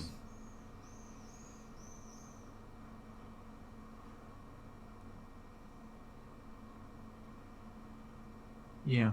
This is where Jesse, I think, does need to tank a bit, because it's not exactly... the position is nice, but it doesn't completely play itself. I think you want to be quite diligent, because we have some options. Queen D2, Queen F3, Queen G4, Knight F6. Knight F6 is a big tempo. Yeah, that's what I was just looking at, too. I just happened to be looking at Knight F6, Queen E7 or something, and even Knight D7, Queen D7, Queen A4. Ooh. So. Alekhine style. Yeah. I saw MG Weirdo play their first OTV event. Congrats. It's awesome. I'm sure that was quite an experience. First tournament. Always a blast. Okay, Adam's saying if we go Queen D2, they go H6. I agree, that's what I was expecting. Then Knight F6, question mark, what? Probably Queen E7 there, too.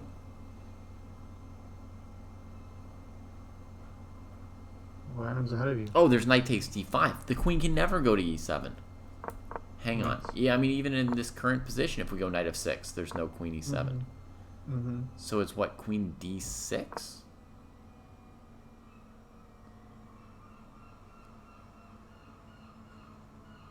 Ay. Yeah, he's right.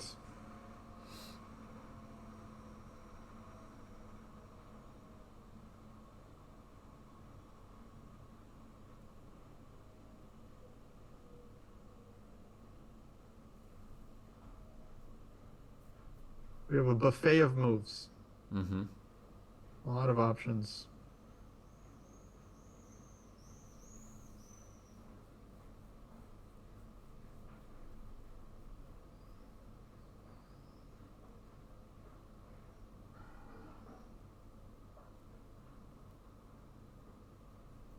Yeah, C4 definitely suggested in both chats. Yes, simultaneously. D4 for black, I presume. White wants to open the game, black wants to keep it closed. That's kind of like a basic here. Hopefully we're all on the same page on that. Basically, white's down a pawn.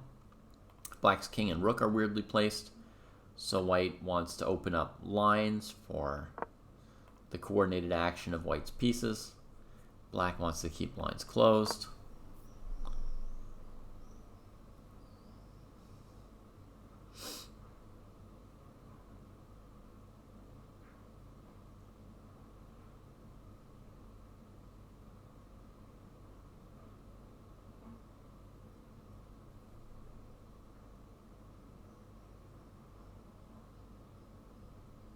I have an idea. So Knight F6, Queen D6. How about Bishop takes C6 and then Queen D4?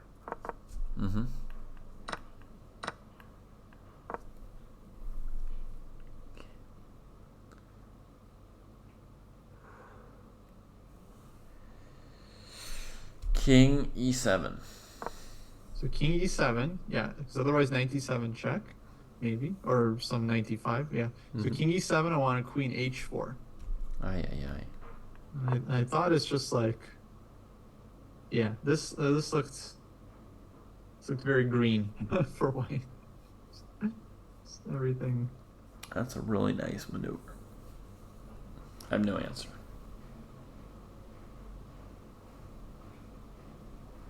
And king f8. Mm-hmm.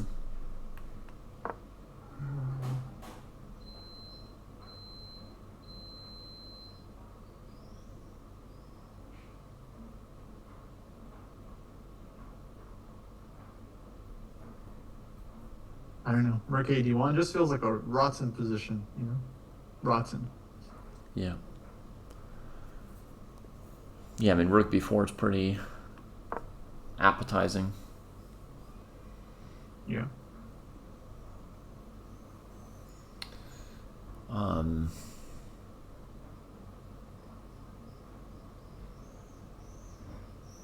Yeah, I mean, you can take on h7 too.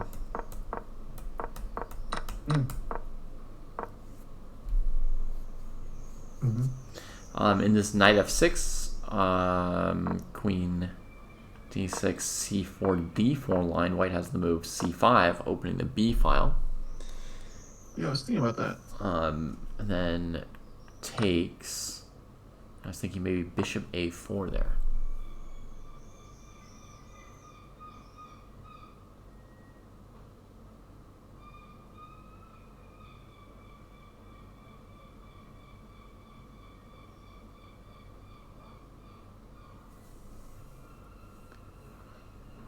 Yeah, and black's position looks suspect. Yeah. And bad. And bad. Yeah. I don't know. It looks suspect. Yeah. You can also play queen h5 here. And looks pretty sweet as well. Or how about this, Kostya? Queen c1, h6, queen c5. That's lovely.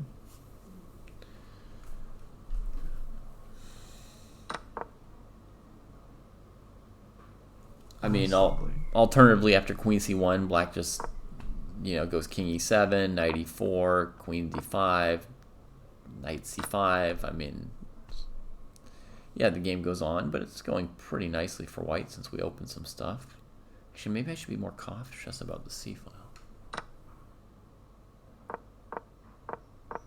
Maybe I should play Kostya's queen g5 there instead of knight e4.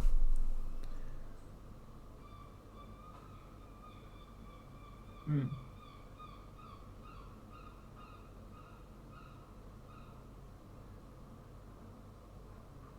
which case I could have gone to h5 to begin with.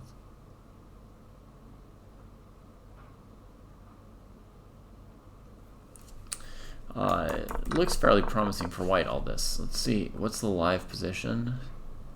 It's still right after b6. Okay. Yeah, I mean, I think Jesse's right to tank here because you really, you have so many options. So, yeah. But at the same time, multiple choices look good. You need to just kind of pick one. You can't really take forever. No, unless for some reason you're calculating a forced win. Yeah. Which my sensors didn't yet go off that we'd be calculating a forced win. Even if white's winning, I think it's still many moves away. Right? Even if the position is somehow winning, you first have to develop your queen or rook or open another file. There's not just a variation here that wins.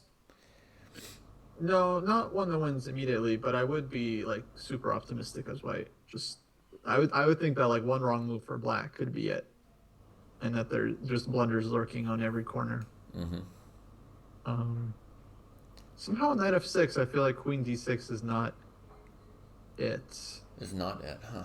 Okay. Maybe like, what else? What else? I mean, there's bishop e8 in theory. Yeah.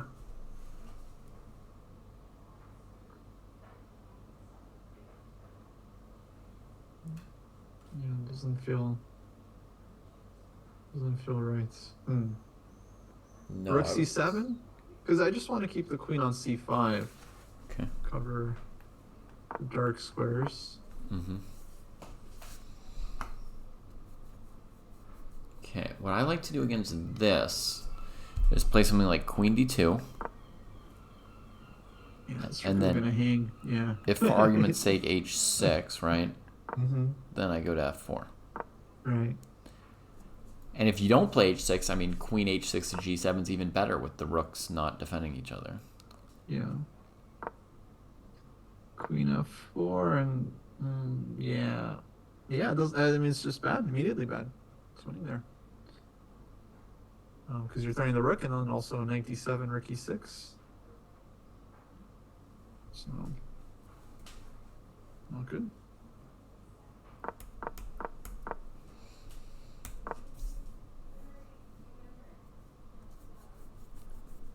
That's great if you can understand what we're talking about Tuesday. And as far as why aren't we forking the black queen with our horse, a fork in chess is a double attack. So to fork the black queen, we'd have to attack a second thing at the same time. And surely it would be a worthy trade to trade our knight for the queen, but normally we assume if you attack the queen with the knight, the queen's going to move away. Right? So you see this move we looked at some point, knight f6 here? Where is it? Knight f6. So against this move, if black did something random, this would be a fork of the queen. And now she can't get away because we attacked the king at the same time. So this we're definitely doing. Right? If we can force a way to trade off that queen, we would go for it. But in general, you see we're having black, defend this in advance. And in a position like this, for example, knight e4 attacks the queen, but nothing else. So this wouldn't be a fork. It would just be an attack, and the queen would dodge away, right? She'd go to f4 or e7 or something. And just chasing your opponent's pieces around, sometimes good, sometimes bad. It depends. Not as clear as forks. Knight f6, by the way, just played from Jesse, so he's threatening that fork, which is never going to happen at this level. Go Jesse.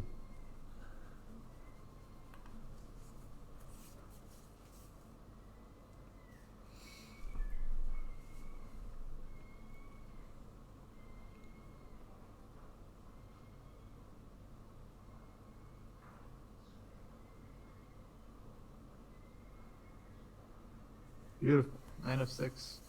Okay, we'll see what black does. Doesn't look like an easy decision to me. Yeah. It's really tough.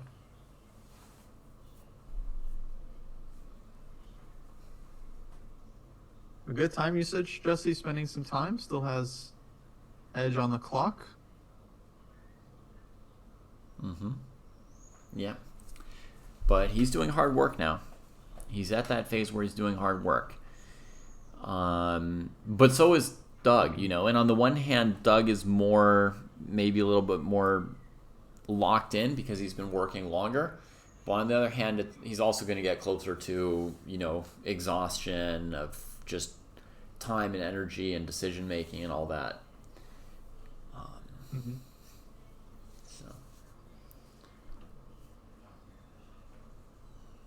black's pieces just suck. Mostly true, yeah. The queen is pretty good.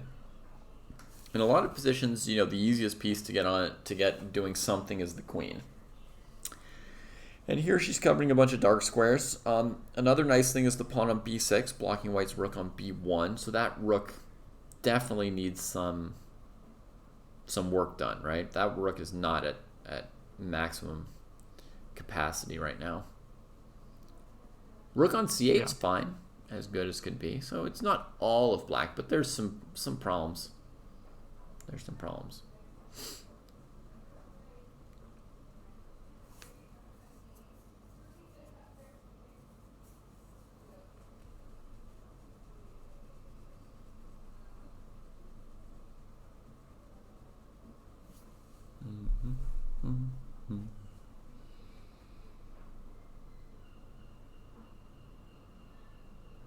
What would you have played this last move, Kostya, as white? Do you have a feeling like knight f6 was good, or when we're commenting, are you not locked in enough to know for sure what you'd do? Oh no, I definitely want an knight f6. You Yeah, definitely want I it. I, Okay. I couldn't see a reason not to play it. I mean, queen d2 also looked fine. h6, queen f4, Mm-hmm. or queen f3, queen f6. But knight f6 just directly seemed quite okay.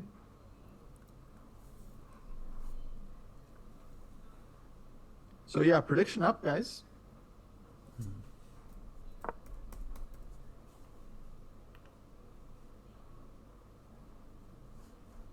Wow. And Abdul has gone all in.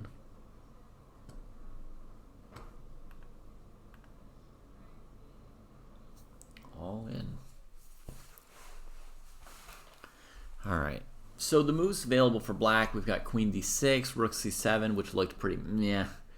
Rook d8, which seems worse.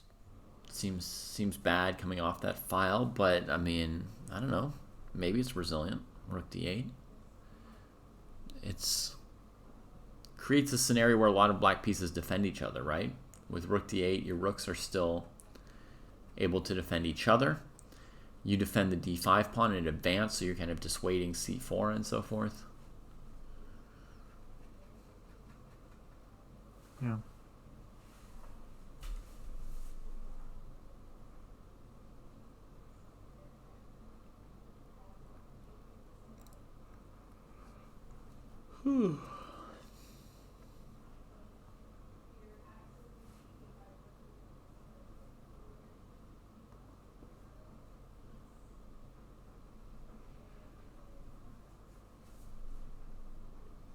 Yeah, to me, rook d8's a candidate move, and it's something we haven't thought about at length. Then there's this bishop e8 move, which feels bad.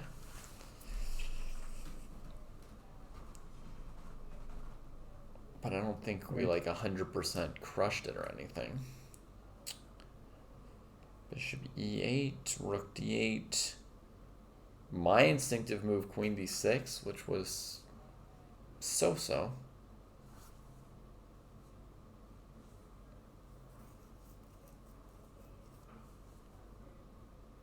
Yeah, bishop e8 really.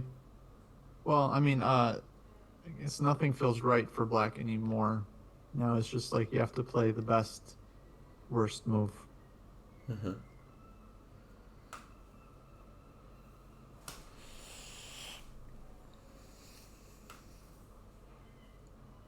Yeah, no, I think great chances for Jesse here. We'll be pulling for him. I think he's got an edge, but not like an overwhelming advantage yet.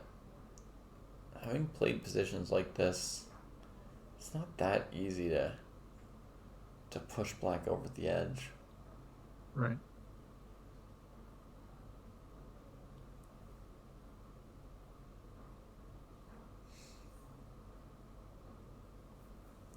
One thing I still like doing in positions like this, Kostya, is playing h4, h5 as white. It gets rid of my back rank mate. And because that black h-pawn is isolated, there's a lot of transitions where, as some series of trades or tactics happens in the middle of the board, the h-pawn drops off.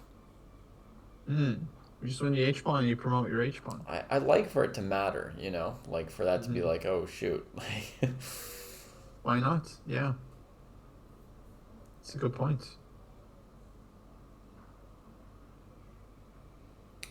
Because let's say, you know, we put our queen on f3 at some point, and they've got their rook on d8, and we go h4, h5, and they go h6. I mean, we could play knight g4 at some point.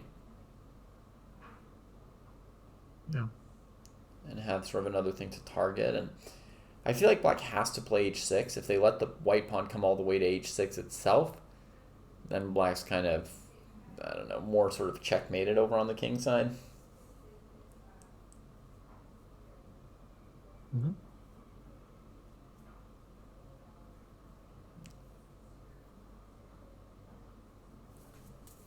Gefilte fish, on the other hand, is certain that white's position is literally winning. Could be. And there's in a higher sense. There's a good question to go with it, right? To go along with this evaluation question from Jake, saying if we gave black 3 tempi, what would they do? And I think that's a good question as a thought experiment. Like, in 3 moves, can we make black's position nice? 3 non-capturing moves.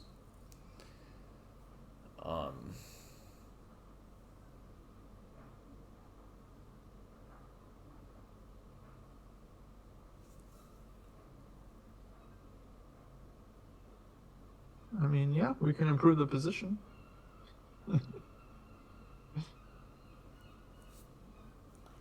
But can you make the position, like, look good for black?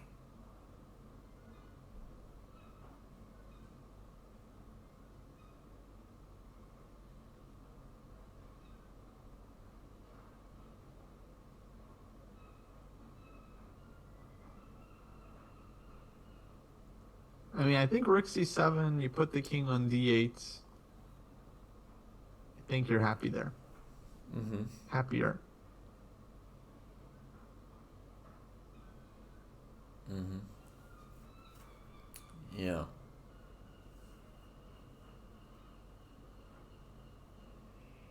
Yeah, I mean, to me, the only things that helps black's position, there's some sort of, like, tactical things, like somehow taking on c3 or kicking that knight back and playing f6, e5, although, you know, if we tried some version of king e7, queen f3, I really don't see how we get that knight out if white wants it on f6. The only scenario I like for black is somehow getting the king all the way to the queen side. I wonder if king f8 wasn't the wrong direction.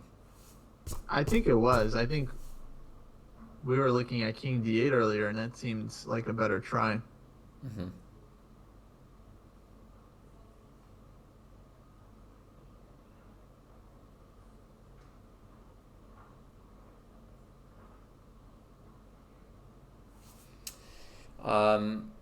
Mudit, you want to put the queen on e7, and if the knight backs off, play rook g8, right? The problem is, in general, queen e7 or king e7, white could defend the knight, and I don't see how black chases it out, like, ever. So rook g8 is sort of off the table to me. And the second thing is, you also can't put your queen on e7 normally because white can take on d5. So it's hard to see... it's hard to see black managing to break out of this with queen e7 as part of the plan.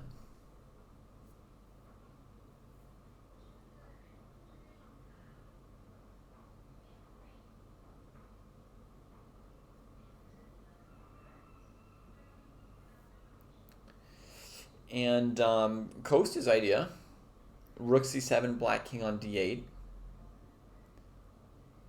Maybe white plays queen h5, just trying to take the coconut on f7, right? Yeah. You can't... And queen h5 is a nice square for the queen here. Yeah. You can't very well go bishop e8 because white does this queen g5, queen g7 kind of inroad, I think. I don't know. Yeah, okay, black's position is pretty bad if we can't quickly come up with 3 moves in a row we want to play. That was a really good thought experiment. End question. Must be bad, right? Black can't even get three moves. Yeah, normally when I have a sort of bad position in a game, Kostya, and like somebody's really pressuring me, normally I have the impression if I could just get 1 free move in, like, I can fix it. Sometimes 1 move, is enough to swing the evaluation. Like, all I need is the time to play king g7, and I'm good, right? Or all I need is, like, to play h6, and then it still be my move, and I can bail out. But here we're going, like, 3 moves for black, and it's not comfortable. Yeah, I think Abdul had a good idea. e5, bishop e6. The 3 moves. Yeah.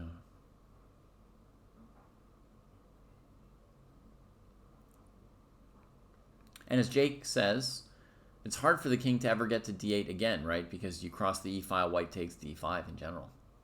Yeah. Yeah, maybe black does just hunker down here with rook d8, opines Daniel Douglas. How does white break through?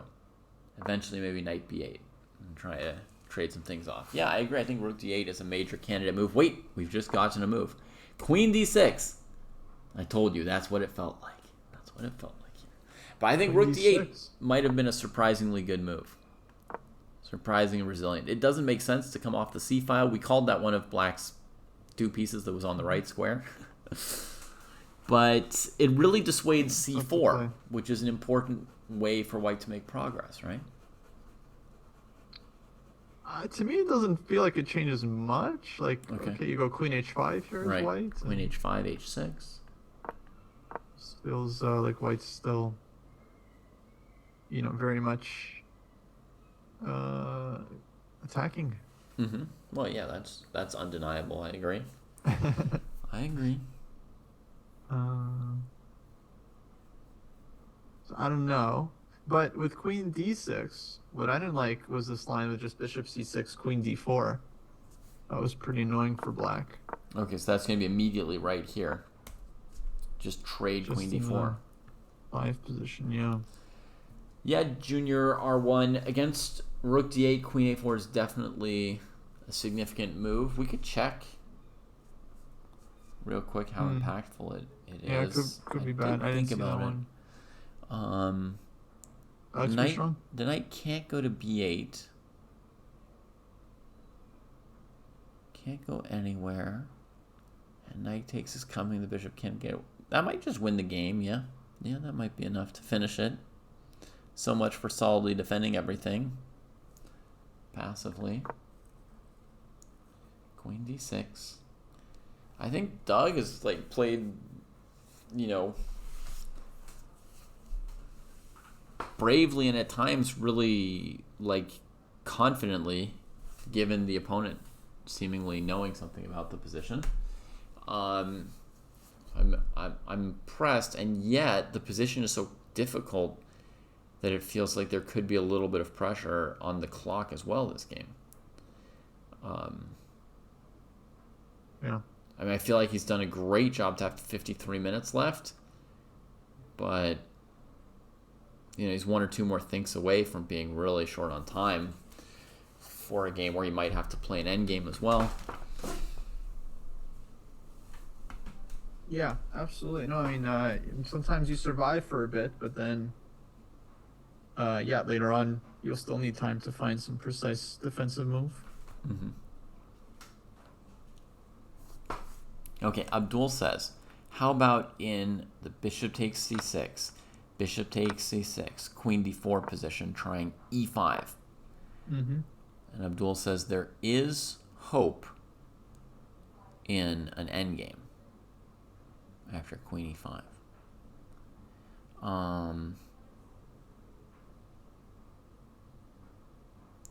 Okay.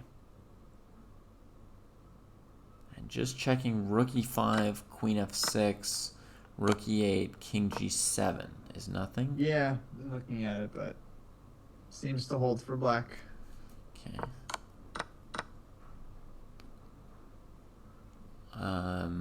And how do you feel about the endgame, Kostya? Game looked better for white, but I would also look at queen h4 instead. Mm-hmm. Okay. The endgame looks nice. Oh, it does? I mean, not as nice as the middle game. To me, it looked pretty defensible, honestly. Yeah. King g7 right away. I don't think it's a huge edge or anything. Yeah.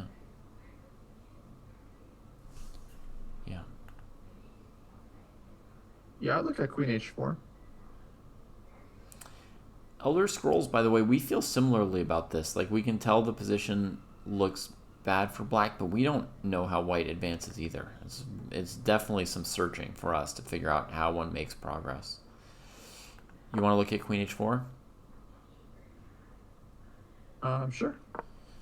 Yeah, so queen h4.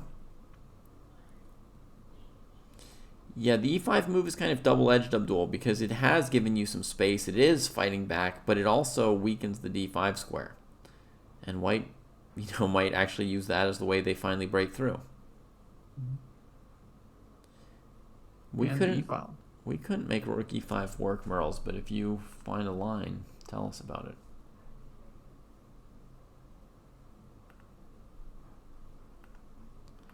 Good evening, Roll Tux.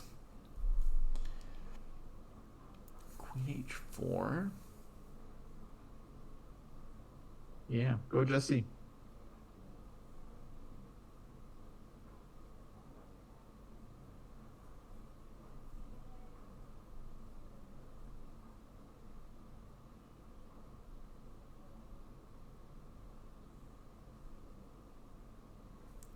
I guess something like h5. Yeah, h5.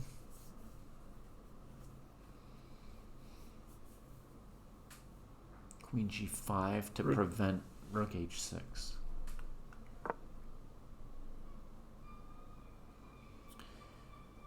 And now you've got rook e5 coming.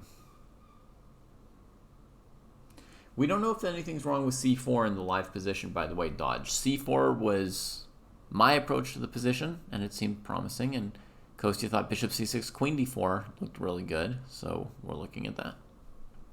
Yeah, I wouldn't suggest playing anything out of intuition because it was a classical game, folks. You got like 90 minutes on the clock. Blitz chess is different. In Blitz, you do have to play quicker because you don't have time. But it's a different story here. If you just blitz out your moves, opponent will think and find what's wrong with your ideas. So you have to yeah.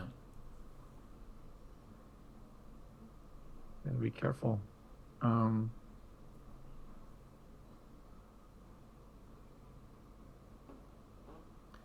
Rook ad1 because then rook e5 does work. I mean, e5 won't be threatened if you go rook ad1. I'm threatening rook e5 with my queen g5 move, actually. Right.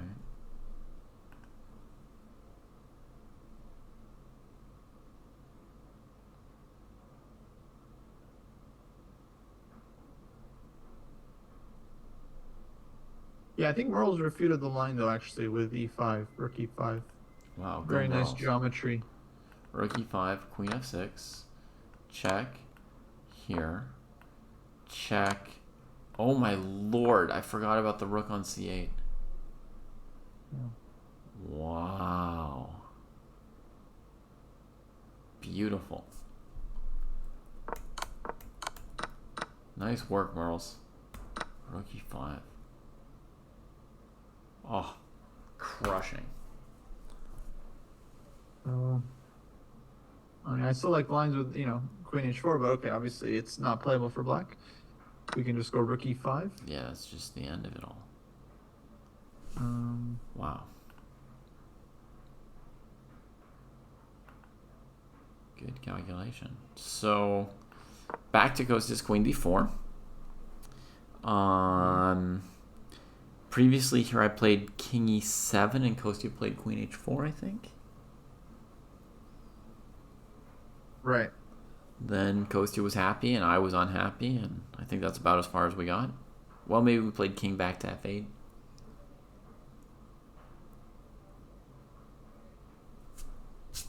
Oh, David, looks like I gotta run. Okay. Might be having an interview soon. Okay. So, cool. Okay. All right. I will catch you. I'll catch you tomorrow, folks. Yeah. Have a good work day, Kostya. All right. See ya. Bye, everyone.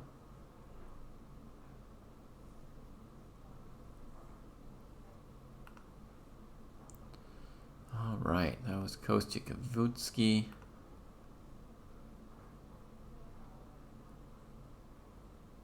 Live from St. Louis.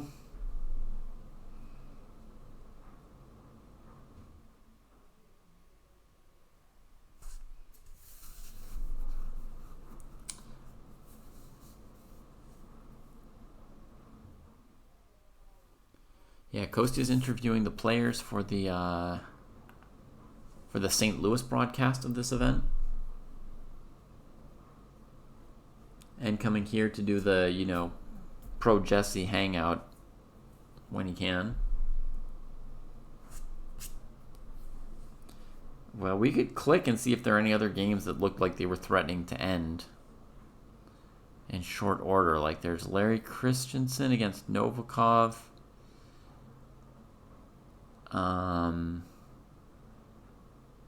Yeah, I mean, some kind of a tactico could happen there. It's aggressive position.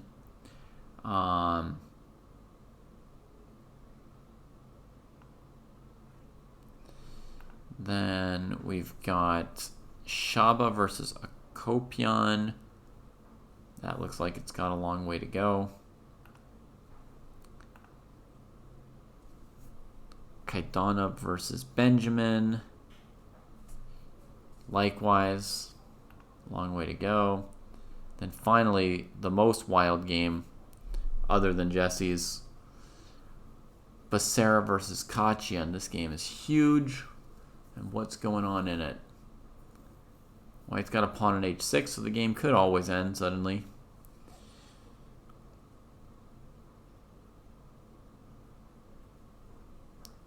But Melik bravely playing quickly in this risky position.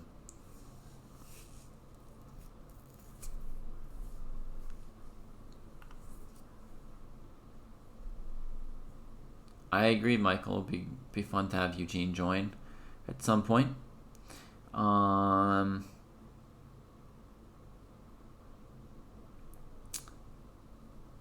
What's the point of sneaking in a controversial opinion, Gefilte Fish? My opinions aren't even that controversial. It's just sometimes Jesse doesn't get them. But that's really about Jesse, not me. I don't think I have very controversial opinions. But I like discussing opinions.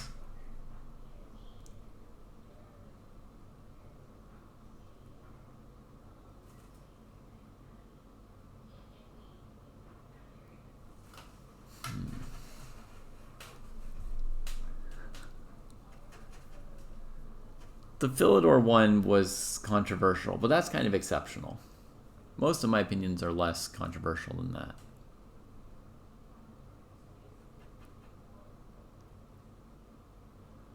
What's White supposed to do? White's just played King B1, so I guess White doesn't have a checkmate here if their last move was King B1. No particular threat just yet.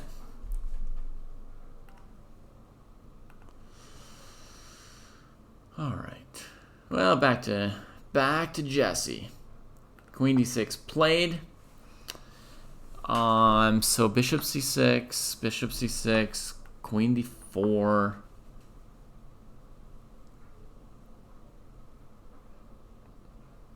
Yeah, not only have I never threatened that, Jake, the idea never occurred to me. I've never even thought of that idea, if you can even call that an idea. Yeah.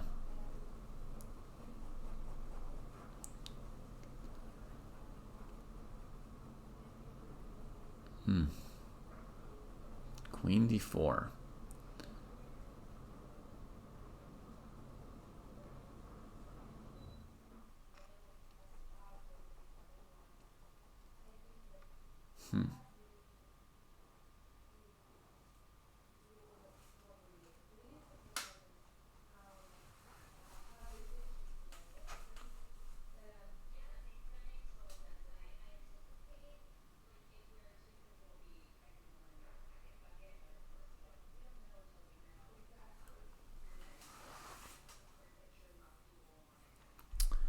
Yeah, let's try King E7, Queen H4 like we tried before.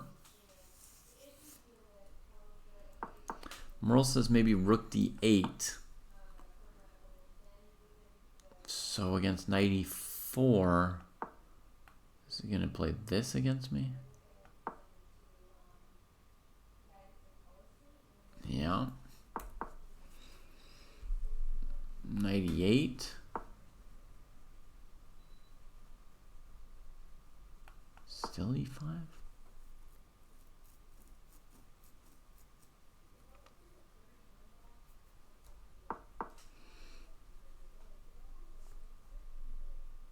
Knight H5, Rook G8 is nothing.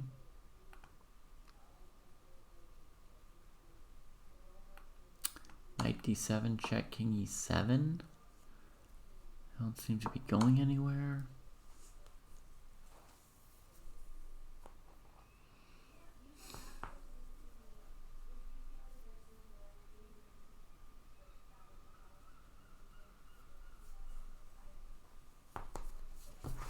White really needs a knockout in Kostya's line, because trading that bishop for knight, you know, we don't want to trade pieces, really.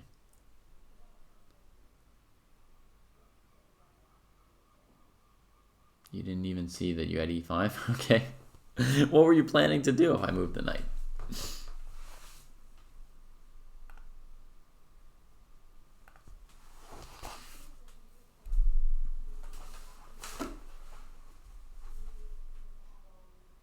Oh, I have rook e5 there, don't I?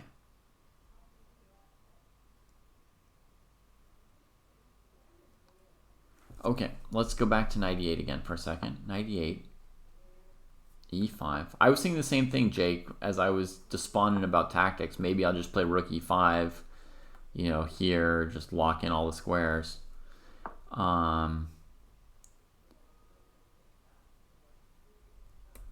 You thought knight e4, d e4, queen h8, king e7, queen h7. I mean, that's down a full exchange without the king having a shelter. But okay, let's go knight e8, e5, rook e5. Bishop takes e8. Rook e8.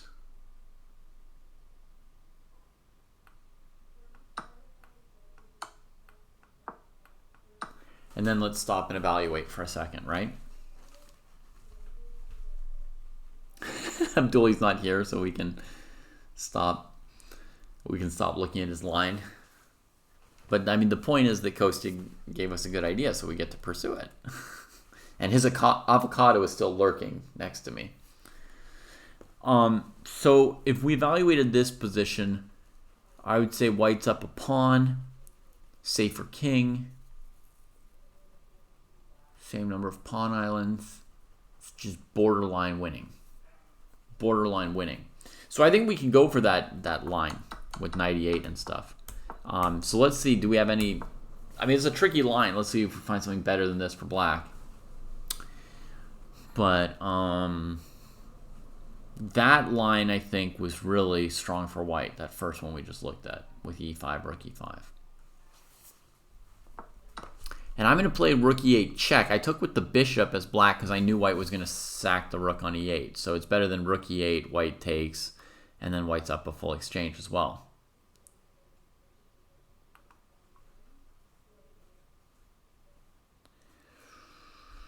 What do we have, like a queen c5 kind of move here?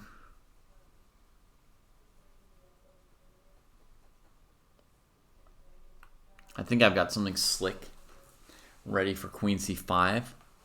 It wasn't easy, but I put in the work and I came up with this. So the rook's attacked. So it's the only piece that could take the knight without. But white has this. Sliding in for a little mate. So queen h4 is a knockout right here.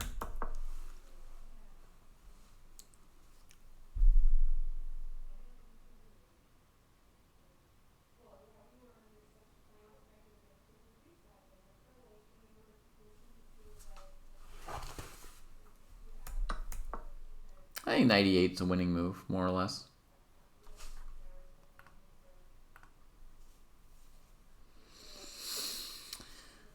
Looks like basically a knockout here. I'm even going to clip the position. If I'm right, we can use it as a puzzle at some point.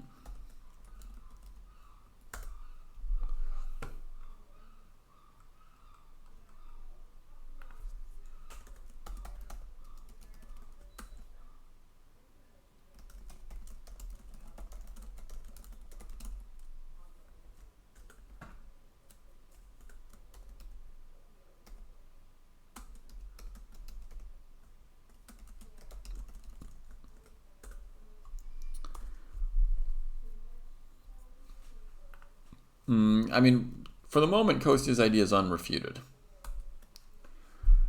For the moment.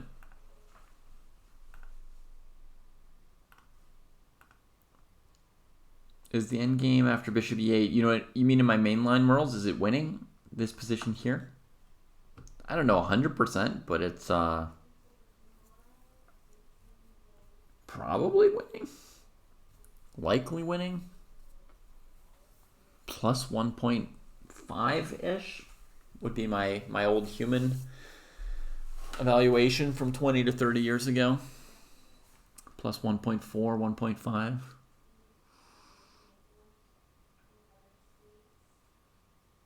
So I know the new computer valuations don't line up with that. I just haven't worked with the new computers enough to know how they would evaluate it.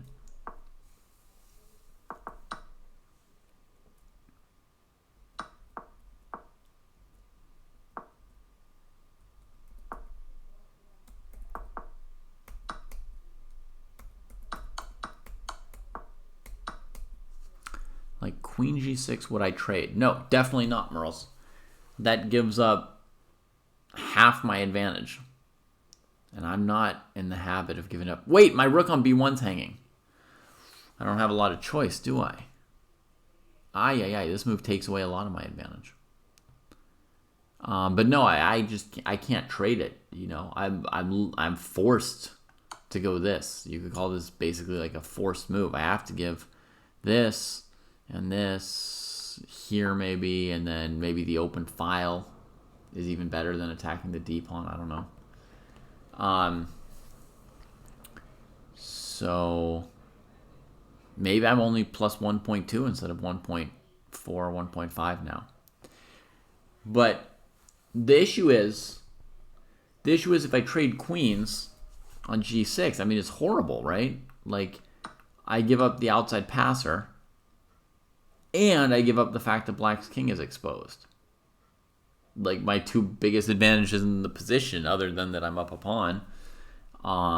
So this rook and pawn ending, with this move coming, and their king centralized and mine here, I doubt we're winning. I'd say, you know, maybe 20% chance it's winning.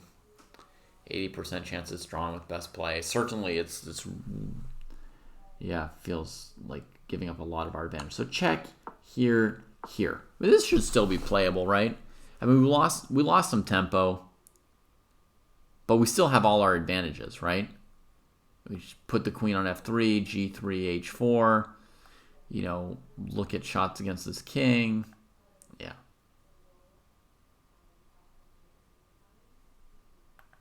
Here, Doom Duck. We're trying to take the rook on h8.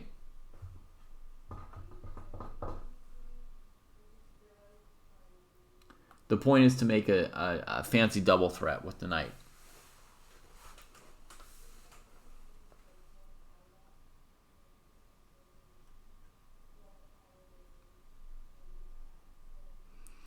Okay, so we haven't...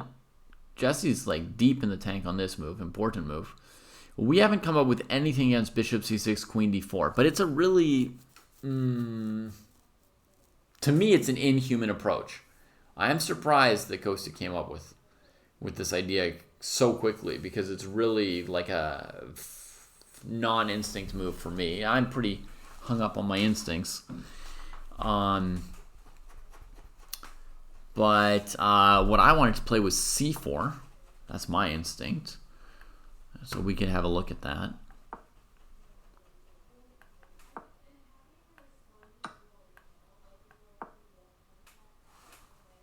And try this. So we're going to give this a look now. I mean, we found nothing wrong with Kostya's idea. We're going to look at another idea as well.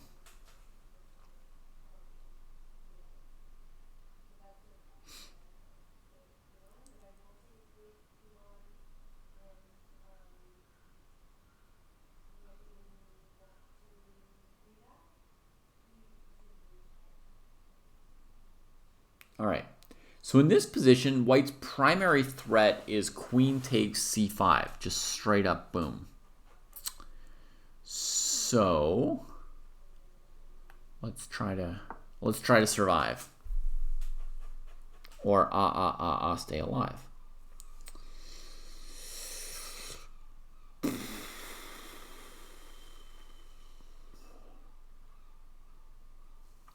Okay. I was already thinking fancy stuff, knight e4, queen h6, blah, blah, blah. Let's try something super simple, folks.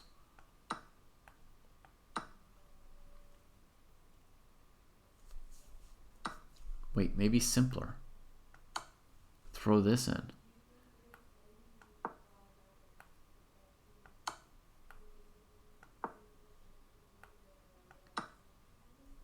Oh my god, he's dead. Oh my god, he's dead. This is when I forget to just look at, you know, just calculate a bunch of captures just in case. Oh. Same move, right? Now we're threatening rook g5 check. Oh, good god. Okay, so no e5. Because the pawn hangs and then the king has nowhere to run. Black can Daniel Douglas, but it's lost at this level. At a GM-ish level, it's lost.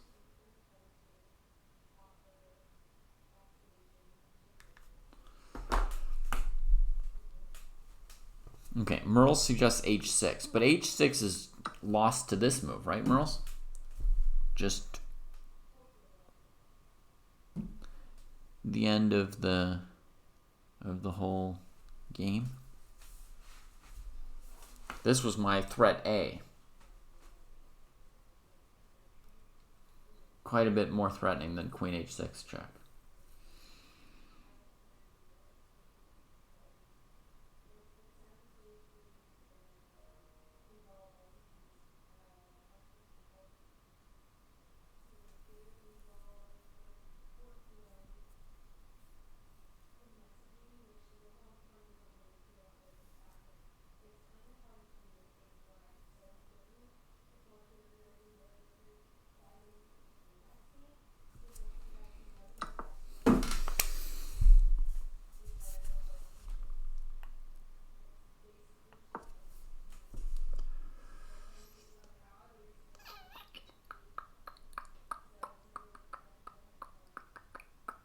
Maybe something else after c4. Maybe, but if I'm refuting d4 from black, then I'm playing c4 for sure. I think. Like if I'm playing c4 and black's just letting me trade, they're playing some defensive hunkering something or other. Come on, I mean it's over. It's over, and I'm playing this move for sure. This is like the only move I would really see for black. Okay, but I don't see enough moves, so let's look for other moves for black. Just be very thorough. dc4, queen d6. No, can't be that. Queen back to c5 to fight for these squares. Knight d7. No. King here, knight takes d5 check. King here, knight d5 check, go back and then get a queen trade. King here, pawn takes, king takes, queen check takes. Okay, well, we could look at this for a second.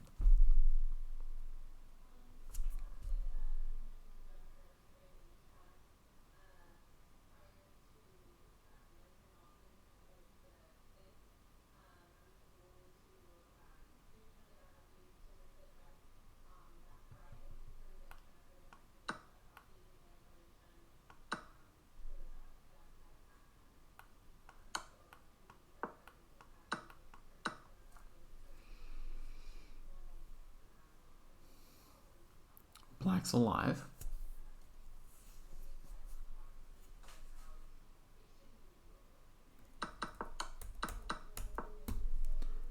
King e7. Yeah.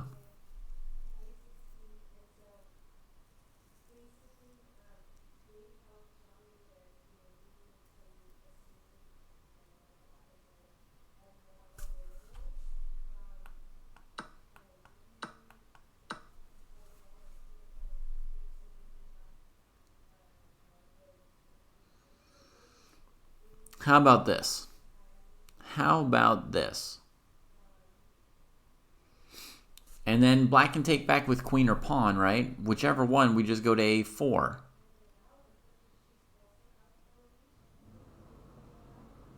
I know Sam doesn't want me saying just all the time.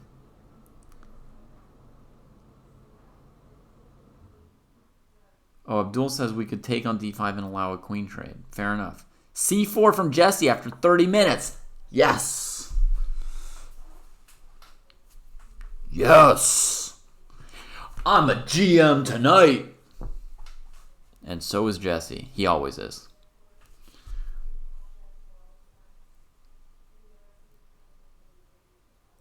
Okay, so Liart's saying the same thing. After king here, give the knight check. King moves somewhere, come back here. Good luck trading queens, right?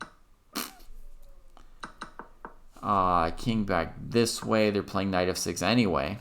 Folks are so confident. They're allowing the queen trade. See, I wasn't properly looking at this because I was just assuming I couldn't do the queen trade. How are you guys going to win this position? Take here. Here. And here probably, right? Why am I asking? I should know this. I should know this. Come on, David. If you just ask people for help all the time, then you don't know how to do anything yourself. All right. That's called... I shudder. No, I'm not going to say it.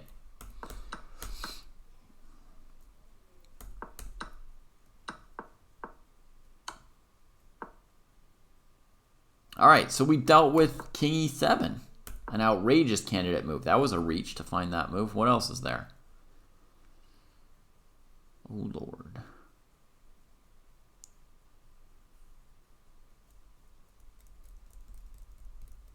h6 here. Keeping the queen out of those squares. Getting a little breathing space. Thwack!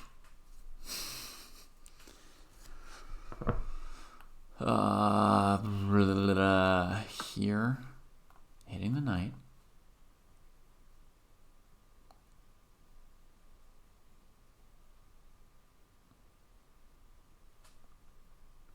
Oops, we improved black's bishop.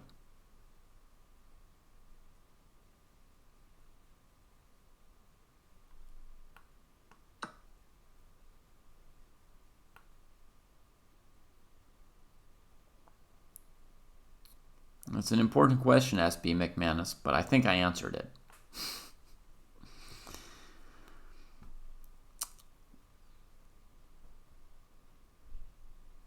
This game is not a very snip-snop game.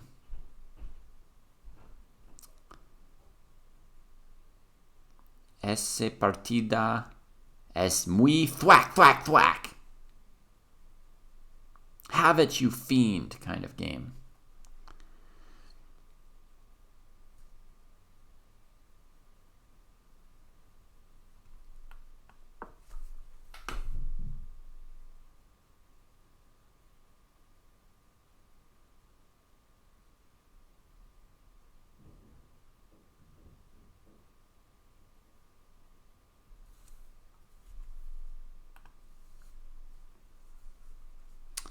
Muy thwack, Jordy. Snip Snop is a more elegant kind of game, and thwack is the game of a brute. D4 played in 3 minutes. Yeah, only move. Now, again, thwack! See, this is no snip snopping. This is the serious stuff.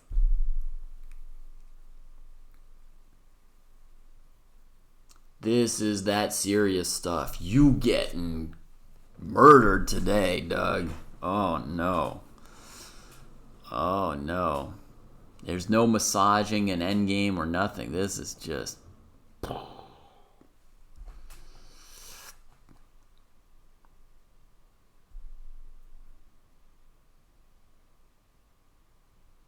This is just brutality. You think c5, he's going to play queen e7 instead of resigning? Can black curl into a ball with knight b8? Last move, maybe, instead of pushing d4, you're wondering? Like so?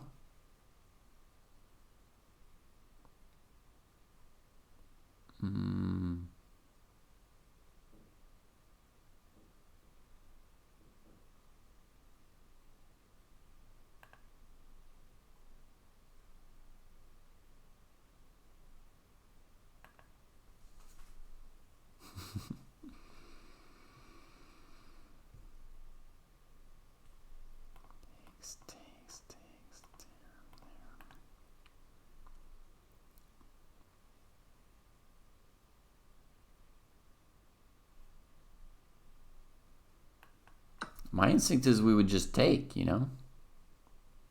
Just a simple thwack in the middle. Baby got thwack.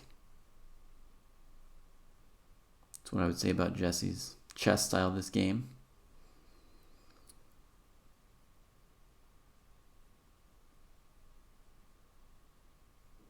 Yeah, I mean, what? You just take the guy's center pawn, his king is still messed up, and now the knight's on b8 as well. Congrats. Knight's on b8 and los pieces, no pueden mover.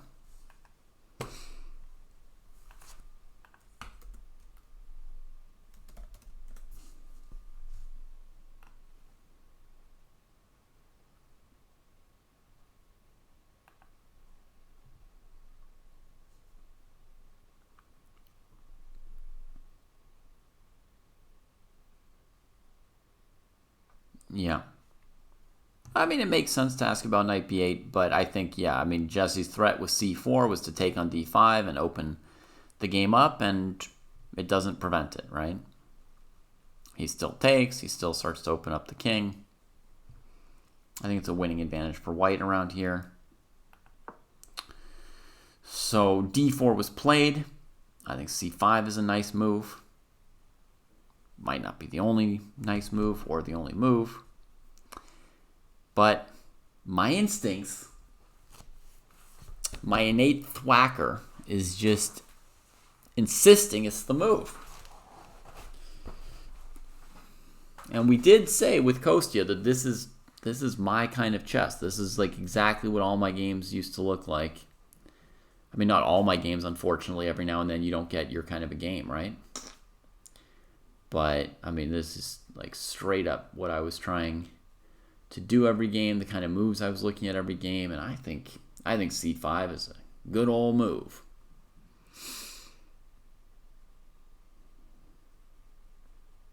Oh, right, somebody had mentioned rook e4 here.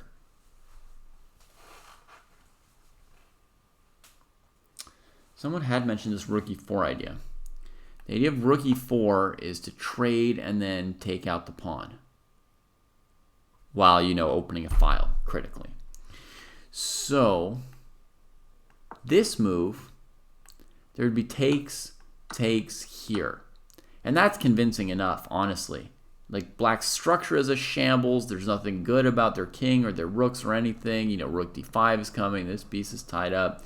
It's not very complicated. It's just bad. I mean, with the queen on h6, it was mate. Now it's not mate, but it's convincingly good for white. So that's this rook e4 move.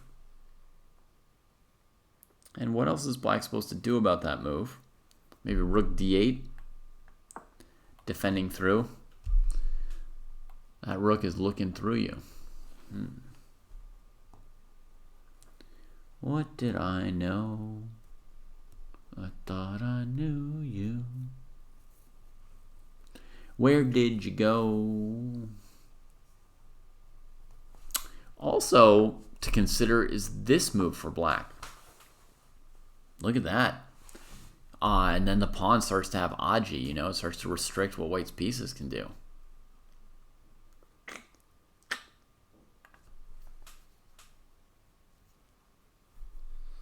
I don't know about rook e4. You guys feel a little uncomfortable with d3? It's like, we're a little discoordinated by this stupid pawn, just a little bit. We have not looked at rook b3 in the current position at all, Jake, no.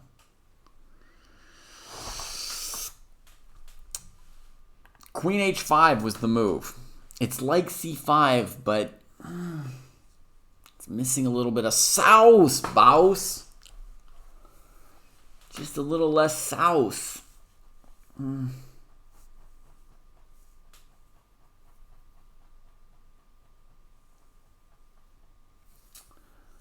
I don't know if I approve. I mean, I know my instinct should be to just trust Jesse. But chess is a difficult game. You never know. And I could really feel c5. He can still play c5, Abdul, but there are several moves that would make it less good. And I feel like he just wants it, period, there.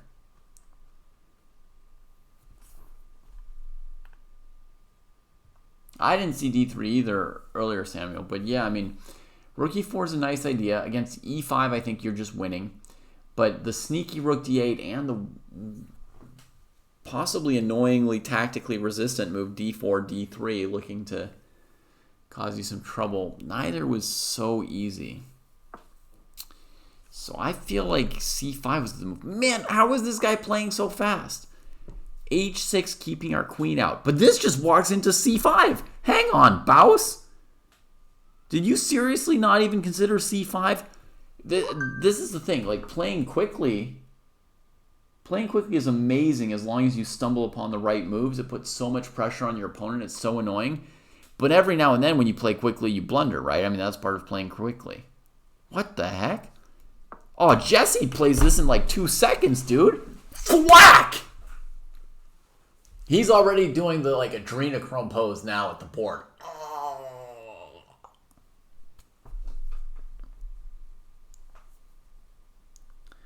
Okay, Merle says queen e7 is also still possible here.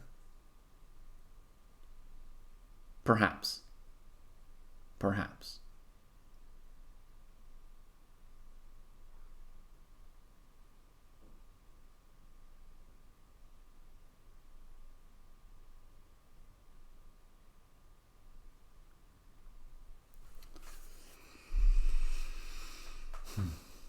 And I mean,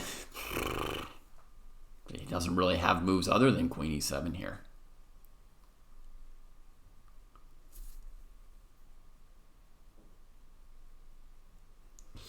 Yeah, I mean, in a game, you never count the chickens. Like, the way I'm talking now is not how I would talk during a game, in case that's lost on anyone. I don't sit at the board in a classical game with a complicated position down a pawn going, thwack! In my head, thwack! It's over! Taste me! None of that. And I don't think Jesse does that either in his classical games. I mean, you just sit there and you calculate nonstop tons of stuff. That's what's actually going on in your head. Just move, move, move, move. This, that, you know. Yeah. Sorry, I'm missing something from the comments. There's 2 chats. Not to count the chat, but it seems like he's winning this one. Did he win round 1 or is this his first win? Okay, round 1 he lost. And right now it's going very well for him. Right now it's going very well. But that's totally like a spectator vibe, not an at the board vibe. At the board, you're never dancing, you're never celebrating, you're never counting chickens and all that, right? And you're never saying like, man, it's a miniature. I mean, you know, or man, that was brutal. Sometimes you get excited at like the very end as some kind of tactic comes in, you know, but this is still just hard work right now. This is just hard work. And you would not be, you know, an IM, a GM, or a champion if you're just sitting at the board celebrating and feeling yourself when you need to be calculating.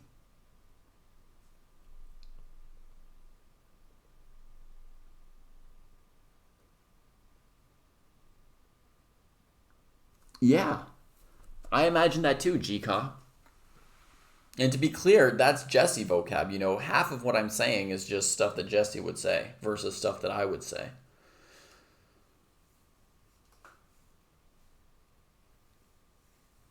I'm leaving out the F-bombs.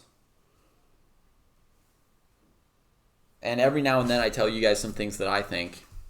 But mostly I'm just, you know, mostly I'm just thinking, what would Jesse say as Jesse plays? The continuation on b takes c5 is queen takes c5.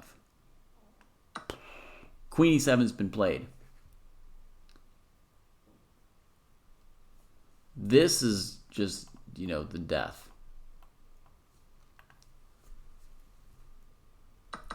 Okay, so we get c5, queen e7, which Jesse has, you know, probably been sitting there calculating.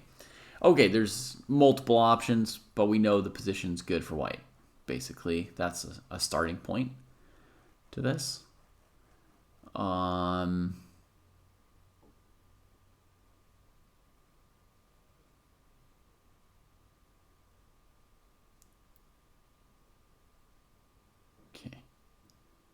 What do we do? Welcome to the dojos when you play a tactical move that your opponent didn't find because they haven't done enough mate in twos or something. Okay. Let's make a list of our options as white. We could take on b6. We could take on d7. We could go queen f3. We could go knight e4.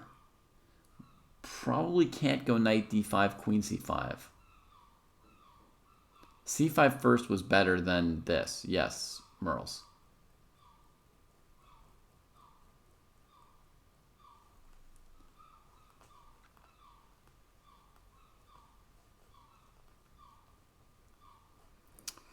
But this should still be suficiente.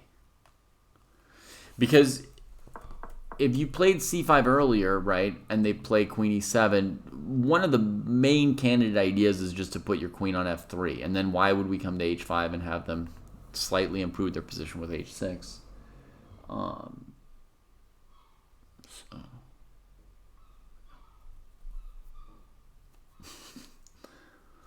Okay, anyway, we're here. And we gotta look at our options. So the opciones include bishop c6, queen e5. Interesting. Knight takes d7, queen takes d7, and then takes on b6.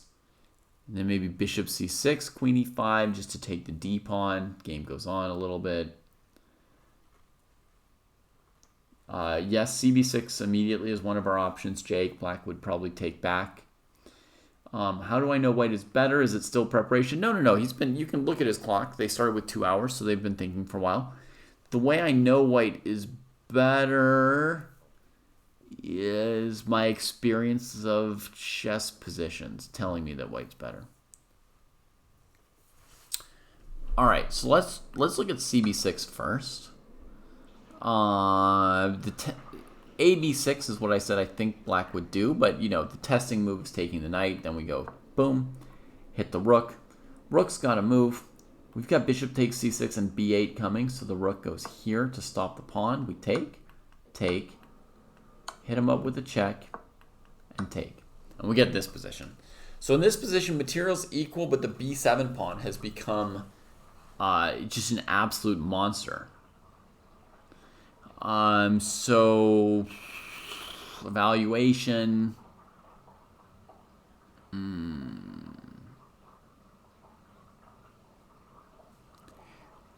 Likely winning, but not with the hugest confidence margin. It's not like we're up a knight and 3 pawns or anything like that. Probably it's winning in the sense that if they can't get rid of this pawn, it's eventually going to pull them under. So that's like variation A for this thing, right? Then variation B would be they take.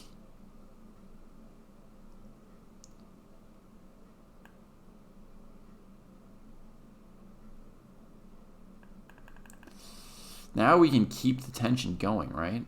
We do this.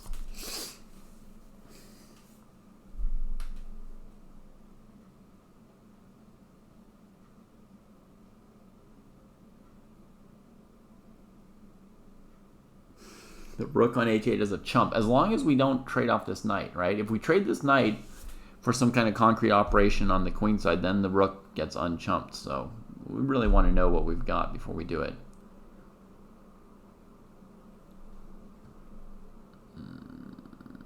So here my threat is basically go to rook c1 and win a piece. Maybe this.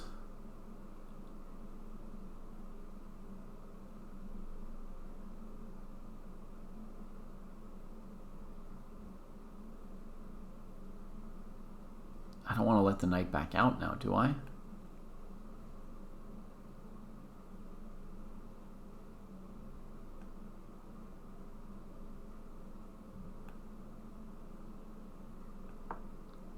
What if I start just sort of sitting on the position calmly?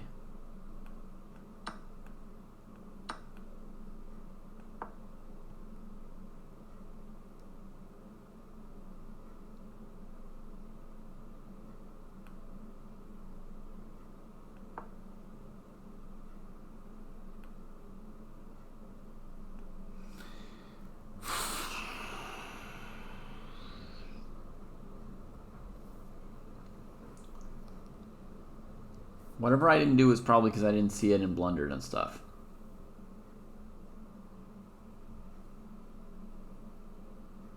I agree. Don't trade a good knight for a bad bishop unless it wins the game. In which case, do. E3.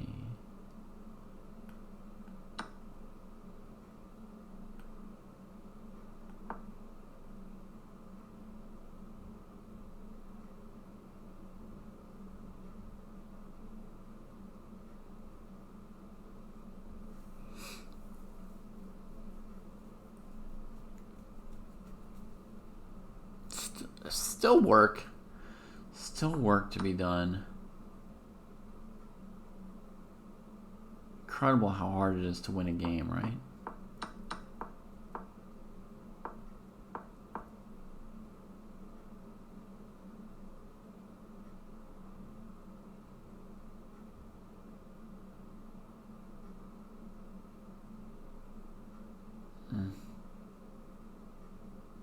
This seems like a comeback.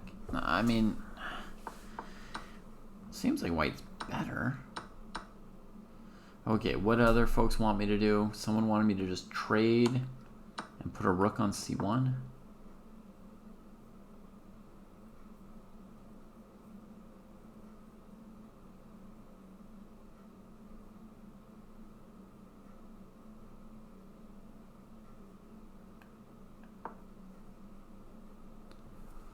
Okay.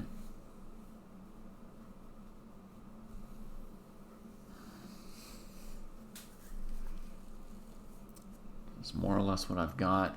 Just look over here for a second. Who knows?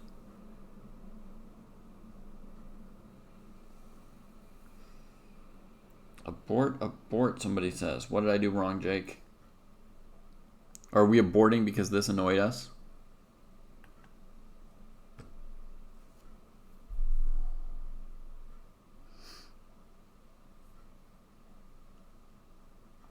The D-pawn is truly getting in the way, right? Okay, let's just do a simple move. Go to the file.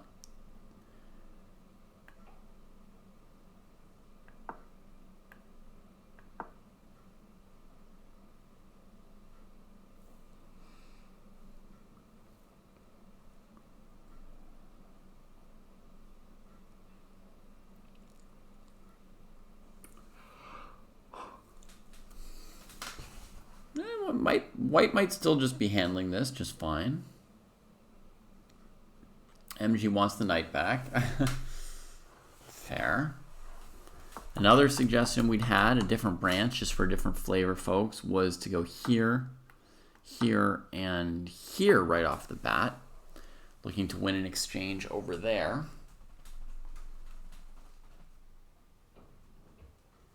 Bishop looks suddenly amazing, but it might work out. Why wouldn't you want the trade to be in first, though? It might align. I don't know. But anyway, we'll try it like this. So the rook can't move to get out of the way of knight d7 or whatever. The king can't move to get out of the way of it either. Jesse's done something. He thwacked! Thwack! Yes, Jesse, yes. Yes.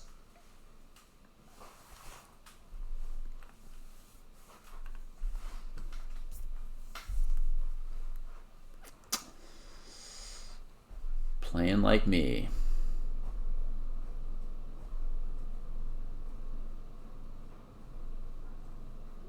You'd prefer those other positions? Okay. I think that b7 position was pretty safe, and I expect black to take back AB. And then from there, you can still do all the other things you're thinking of. You know, you could trade and go after the knight, or you could trade and put the queen on e5. But this is going to be... This, for example, would be a safer version of this thing, right? Because you're not sacking the c pawn ever. You might collect these pawns and still win an exchange. You might just leave these pieces here and leave black trapped. You don't have to go for an exchange win and then trying to convert it. You could just play super clean. Queen e5. Say they can't move anything.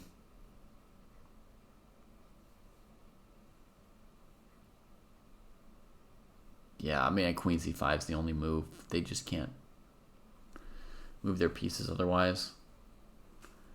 So queen c5, rook b3, g3, queen h6. I wish, at least. Our knight's hanging on f6. I don't think we have quite time to do something fun like that. And this, I guess, would be like this position, right? Which has some practical difficulties. Like if I were playing black against a player 1,000 points lower rated than me or something, I might try this and I might escape. But it seems like the only thing black can try and do here. Is that easier or harder than the position with the pawn on b7? Yeah, maybe it's a little bit better to play the position with the pawn on b7.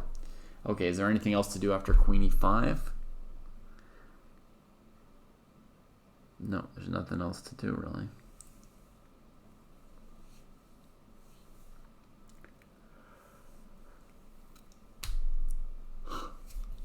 Yeah. Okay, so maybe Merles is right. Maybe black will feel like this is so dead that they'll take here and play the position with the pawn on b7, but that position's pretty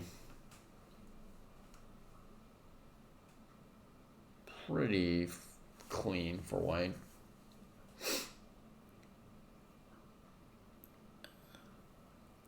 Well, I mean, maybe there's still a little some play in it or something. This was the position that I'd calculated before is what we would get. And I didn't tell you guys this, but I calculated e5 in this position as a candidate move for black. And then I thought queen c5 for white was pretty strong. But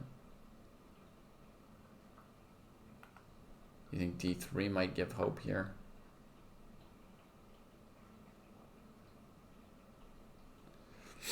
Maybe.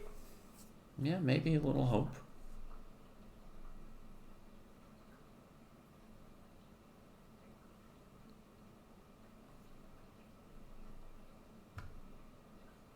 But, I mean, it really shouldn't be tons. That pawn is just so good on b7. I think it's winning. Let me think. What do we do next?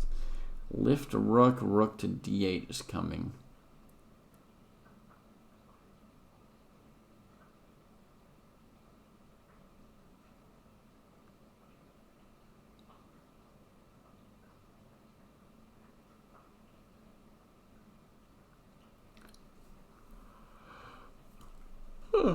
Yeah, with this move coming.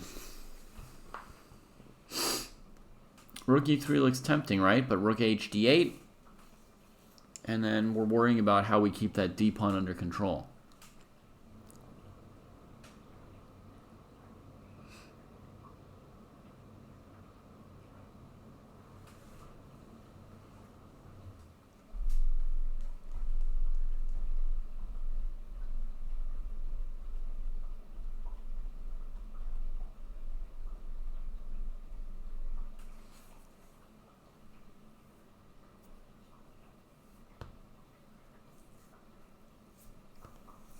Can we just march the a pawn up the board?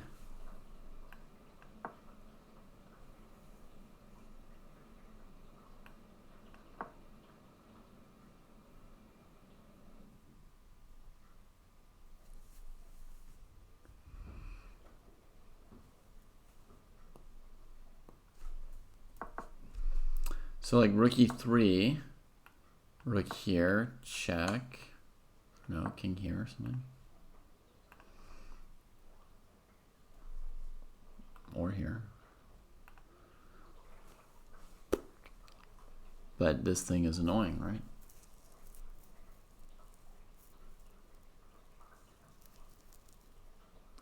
If this rook has to come over, then this pawn will be undefended.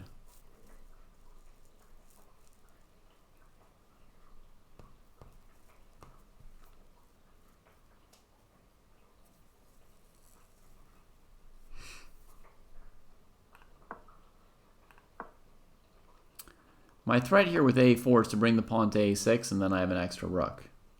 I'll slowly wrap up this pawn in the game.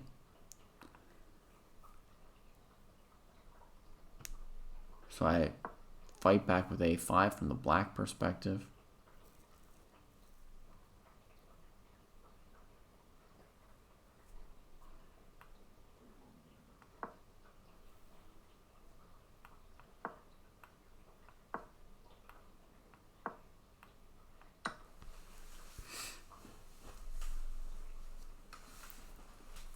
You could GK. It might be even safer to do that, but I'm running my a pawn up the board.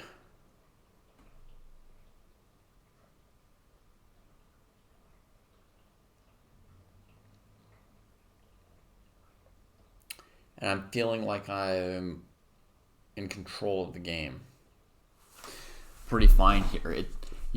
I had to like wander off with my queen a little bit, so black gets a move or two, but I don't think I'm so flimsy that one move is enough for black to flip the game on its head. And I have just a completely winning position more or less here. If you don't play a5 yourself as black and you go rook d8, then I go a5 and d2 here, and now you can't stop this anymore, and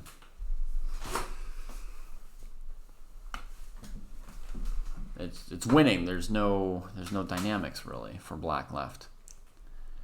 Rook b7, queen a1.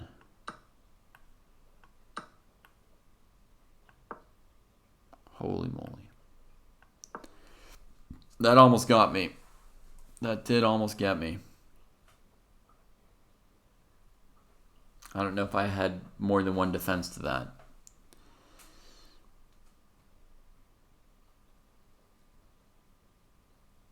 I guess I had rook f7 as well. Then queen f3. I mean, it's kind of the same thing, but now I can capture it. Oh, no, there's queen f6. Oops. No, only queen f3 maybe. When queen was on a5.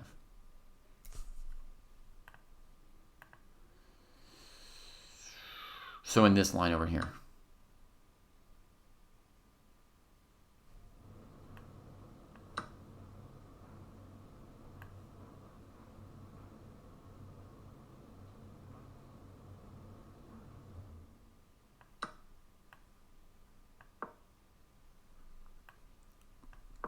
There's still a square. Oh my god.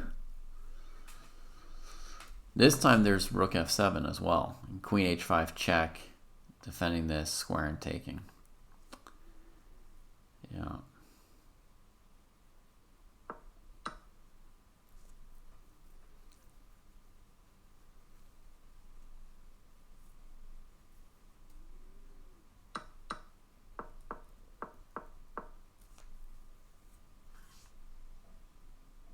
Anyway, long variation, correct variation. White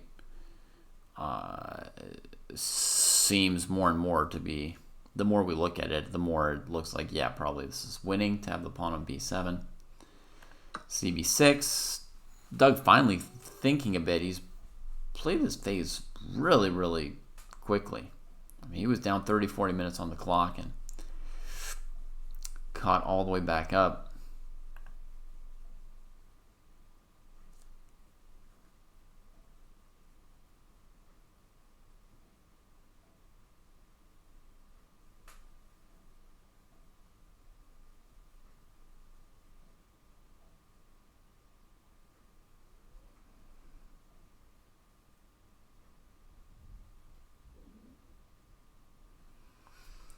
All right, folks, I've been forgetting this for a while because I'm not streaming as many hours as I used to, but when you're doing something with your computer, you should occasionally look away from the screen, take a little break, stand up and stretch or something like that, grab yourself an avocado.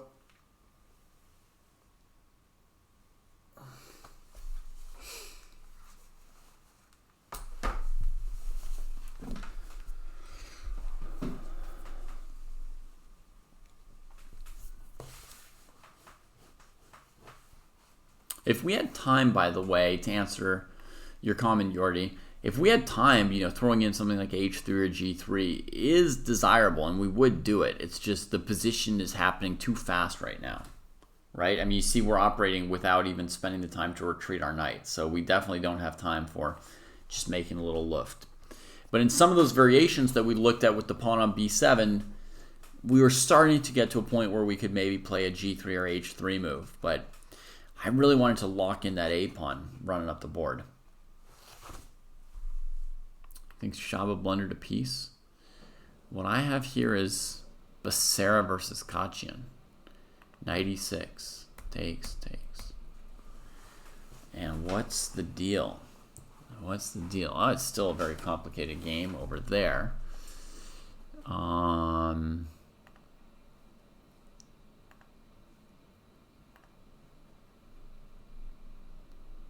Shaba would be here. G5.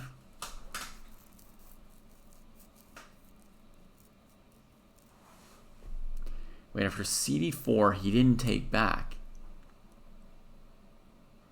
Maybe this is the game Kostya went to interview. I thought it was wow,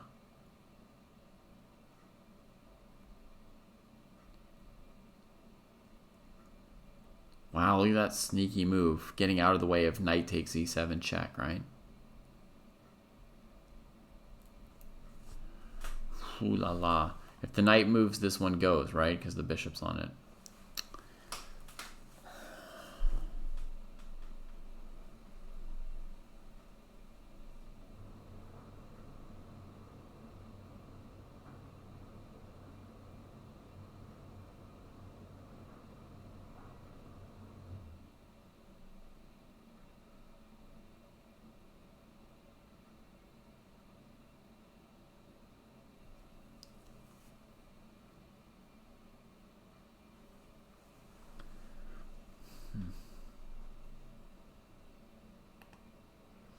All right, and yeah, you had a question about a4, queen d4. So let's have a look at that. So that was somewhere around here, a4, and you were saying queen d4 here, maybe, right?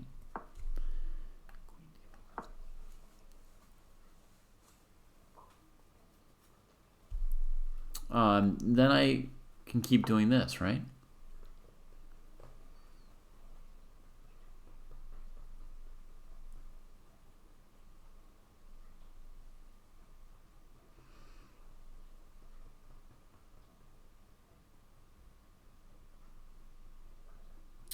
Prognanon says Jesse can win. I agree.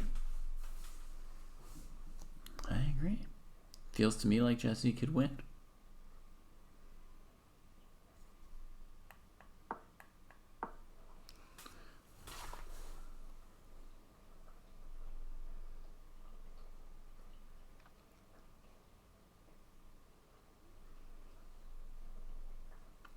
So basically, Daniel, in a position like this, once I've played a6, then I just start attacking d2 with all my pieces. You know, queen c2, rook b2, that kind of a thing. If we trade queens, it's winning for me. The rook and pawn ending is winning. And if we don't, I just sort of, coordinate everyone around d2. Nothing to be sorry about. It contributes greatly to our game viewing experience if we all suggest some things and ask some things. You thought there was queen c7 and rook d8 already on the board. There could be. Would that change things for you?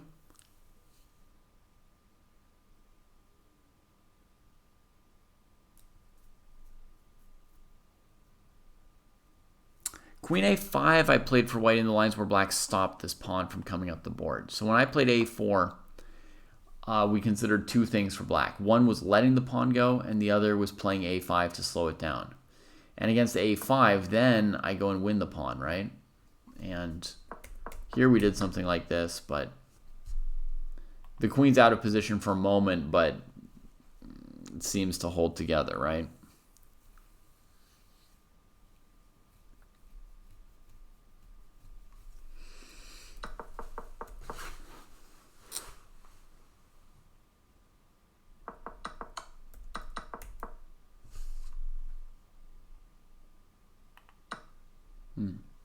So Doug's had a pretty sizable think here on c takes b6.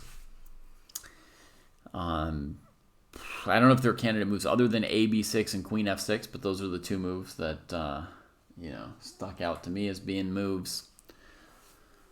Let's see if we can't rustle up some more calories or a cup of water or something.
Oh man, what a score.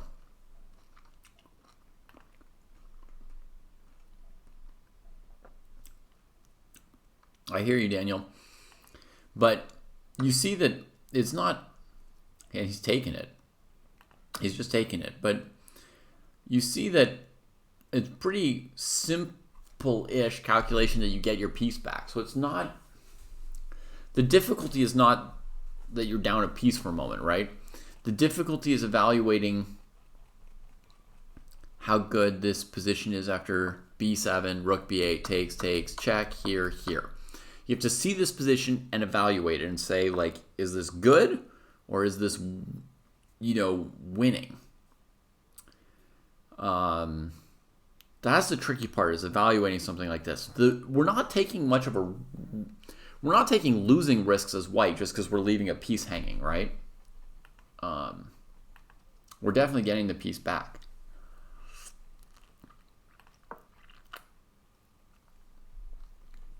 Jesse's played b7.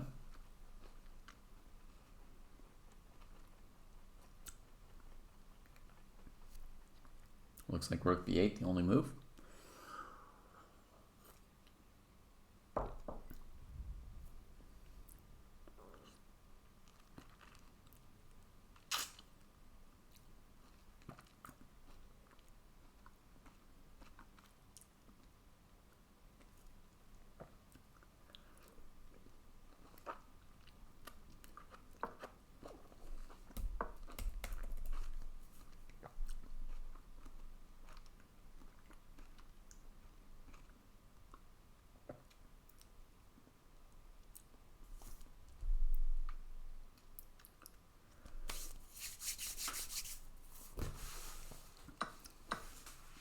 Thwack, thwack.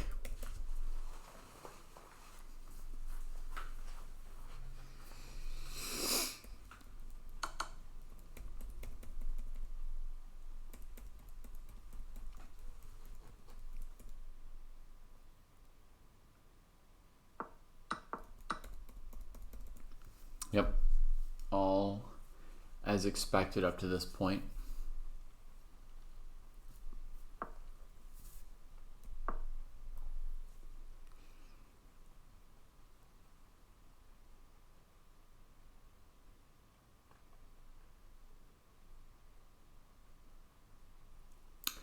We'd always analyzed with d3 and then rook d8, but rook d8 and next d3 will probably be largely pretty similar.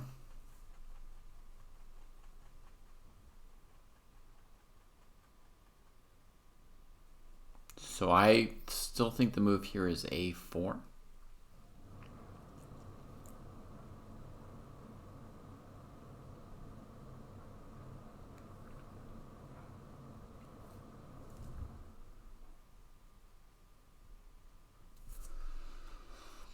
I have an appointment at 6 a.m., folks, so I may not make it through to the end. I apologize. I know this is a big deal. But 6 a.m. is coming up pretty soon.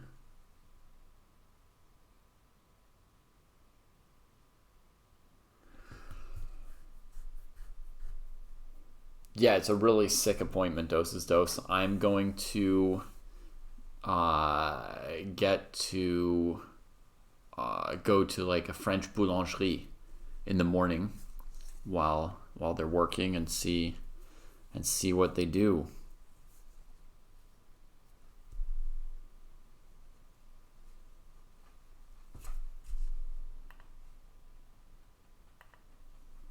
Thanks, Jason. Yeah, it's 11:43 now in France.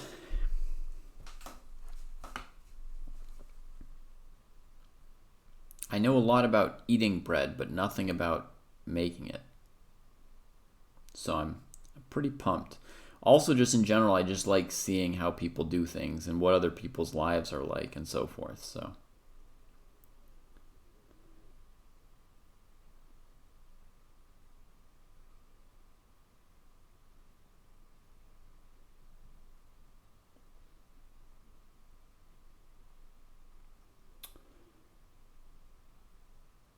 Yeah, sort of like touring, visiting.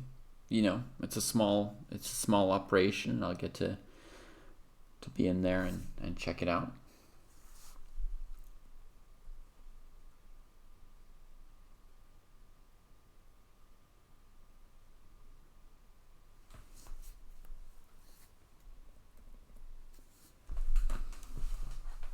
We'll give this another 10 minutes or so, and then walk the dog, clean the kitchen, get a few hours sleep.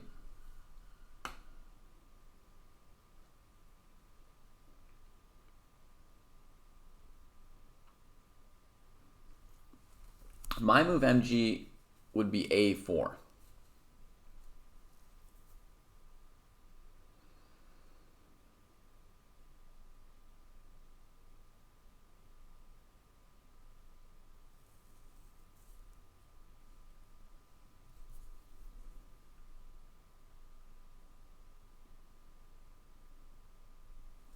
Yeah, I feel like it would be really, really hard for me to learn pumpkin. I'm not a natural baker in any way, but it would be awesome if I had the time to really learn to do it at some point.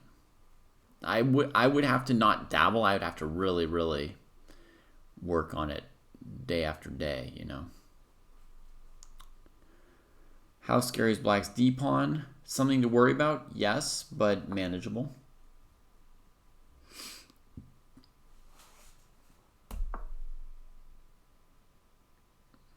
All right. Top dog did something else. He went straight for Black's A-pawn.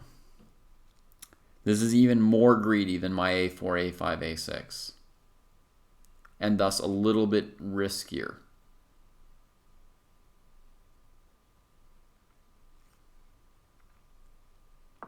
Yeah, he's going for a coconut. Black throws the counterplay. The gauntlet of counterplay. Jesse's going to eat right now. And then D2, he's got rook D1. And see, I told you, he was decided on eating. Once he plays queen A6, I mean, he's just got to take it. And then the thing is, if he doesn't take it, Black plays queen D4, right? And then what was queen A6 about? So.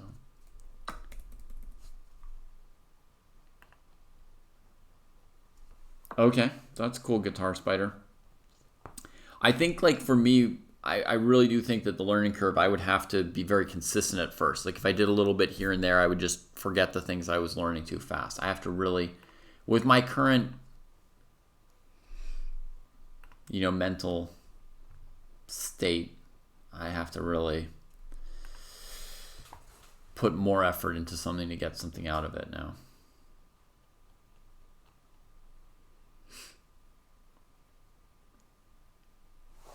Queen D4 played. Whoa. Little bit of a surprise. And this is where, more than wanting to eat black's A pawn, I want my B pawn to be really securely defended, right? But if I trade and get some scenario like this, right? I mean, I just have to trade these pawns off, and then I don't know that I can win the endgame.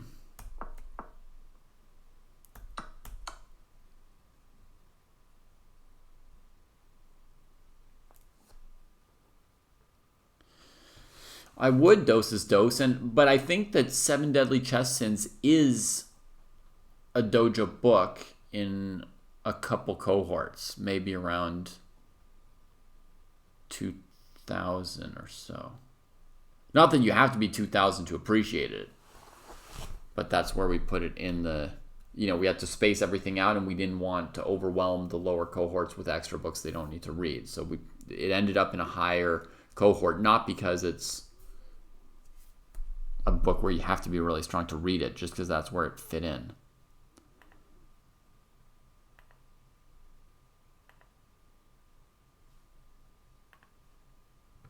So it's very much a recommendation of ours and very much like a dojo book. I think not Beloved Bookkeeper. I think the A pawn would not be enough to win a rook ending on its own here.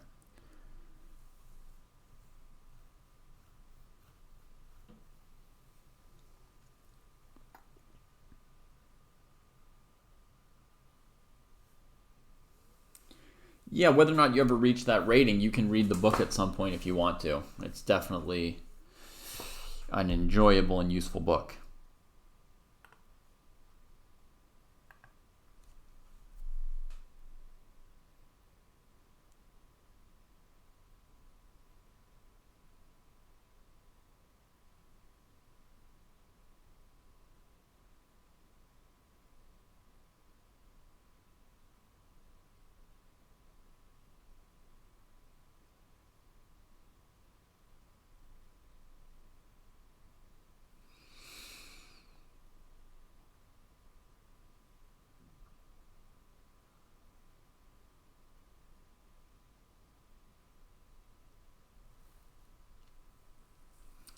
Like maybe if the A pawn were at A4 or A5 and your last rook were behind it, you could try to win that rook and pawn ending.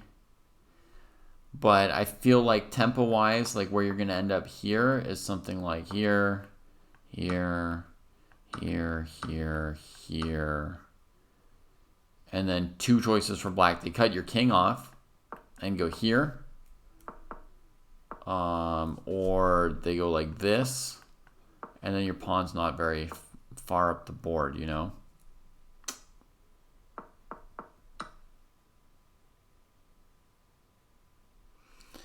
Yeah, Dose, we've put only, classics, only books that we collectively think are just top books in there for the most part. I mean, there's like a few books early on that are just, some tactics that you need to do. They may or may not feel like a revelation about chess culture or whatever, but once you hit 1100 or so, I think it's just like the greatest hits of chess literature kind of arranged in a useful order.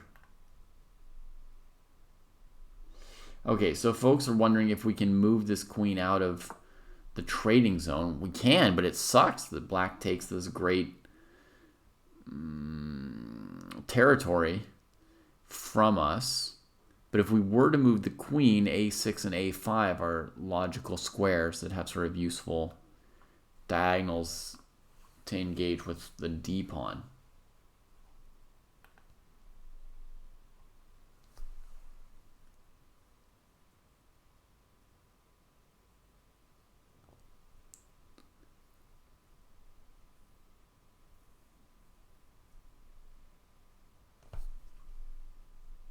Thank you, Clock Goblin. I definitely feel like the key would just be getting the fundamentals down, just reaching the basic level, and then once I'm sort of stuck in it, I can always improve a little bit more.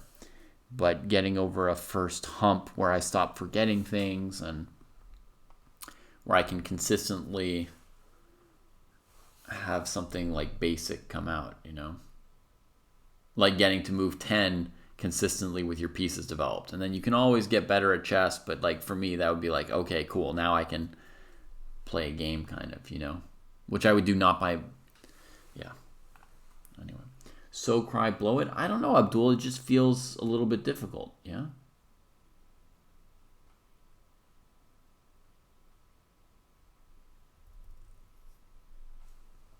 I mean, I don't know that there was something better or that this is not good, but there's work to be done, I think. Oh, we didn't need, but yeah, I mean, I really didn't need that A pawn. I just needed my B pawn defended. Oh, he's taken. Really?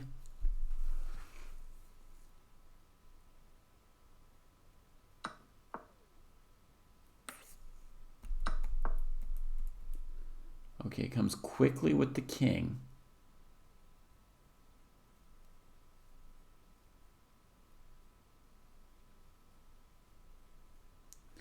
Maybe against rook d7, he thinks he can just run the A pawn, trade a rook, get behind the A pawn, and win this pawn later with his king. Before queen went after a7, he had a lot of options, Clock Goblin, yeah. He could have tried to maybe stop the pawn from advancing, but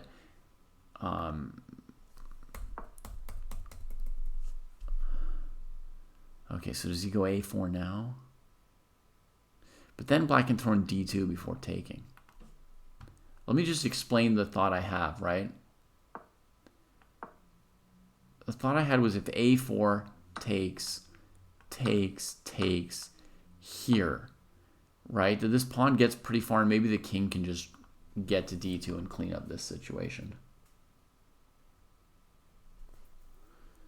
So here.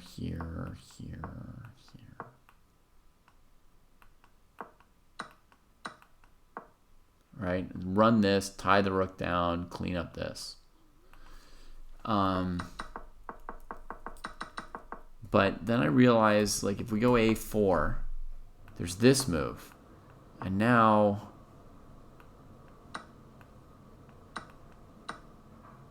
can we still go here? Oh, that feels risky. But our king's very close to embracing the pawn. Yeah, it still works. That's still okay. It's nerve-wracking to let the pawn be on d2, but I still believe in that. So I like a4 right here, where Jesse just played rook d1 in the game. I like a4.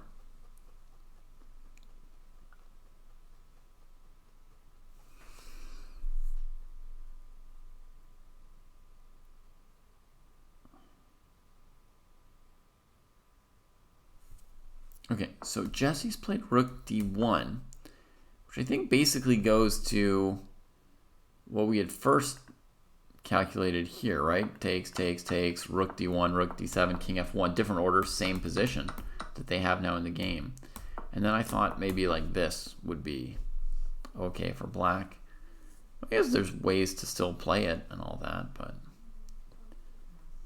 I think this is a good place for us to stop because this game's not going to get decided. It's going to be a long endgame with the A pawn.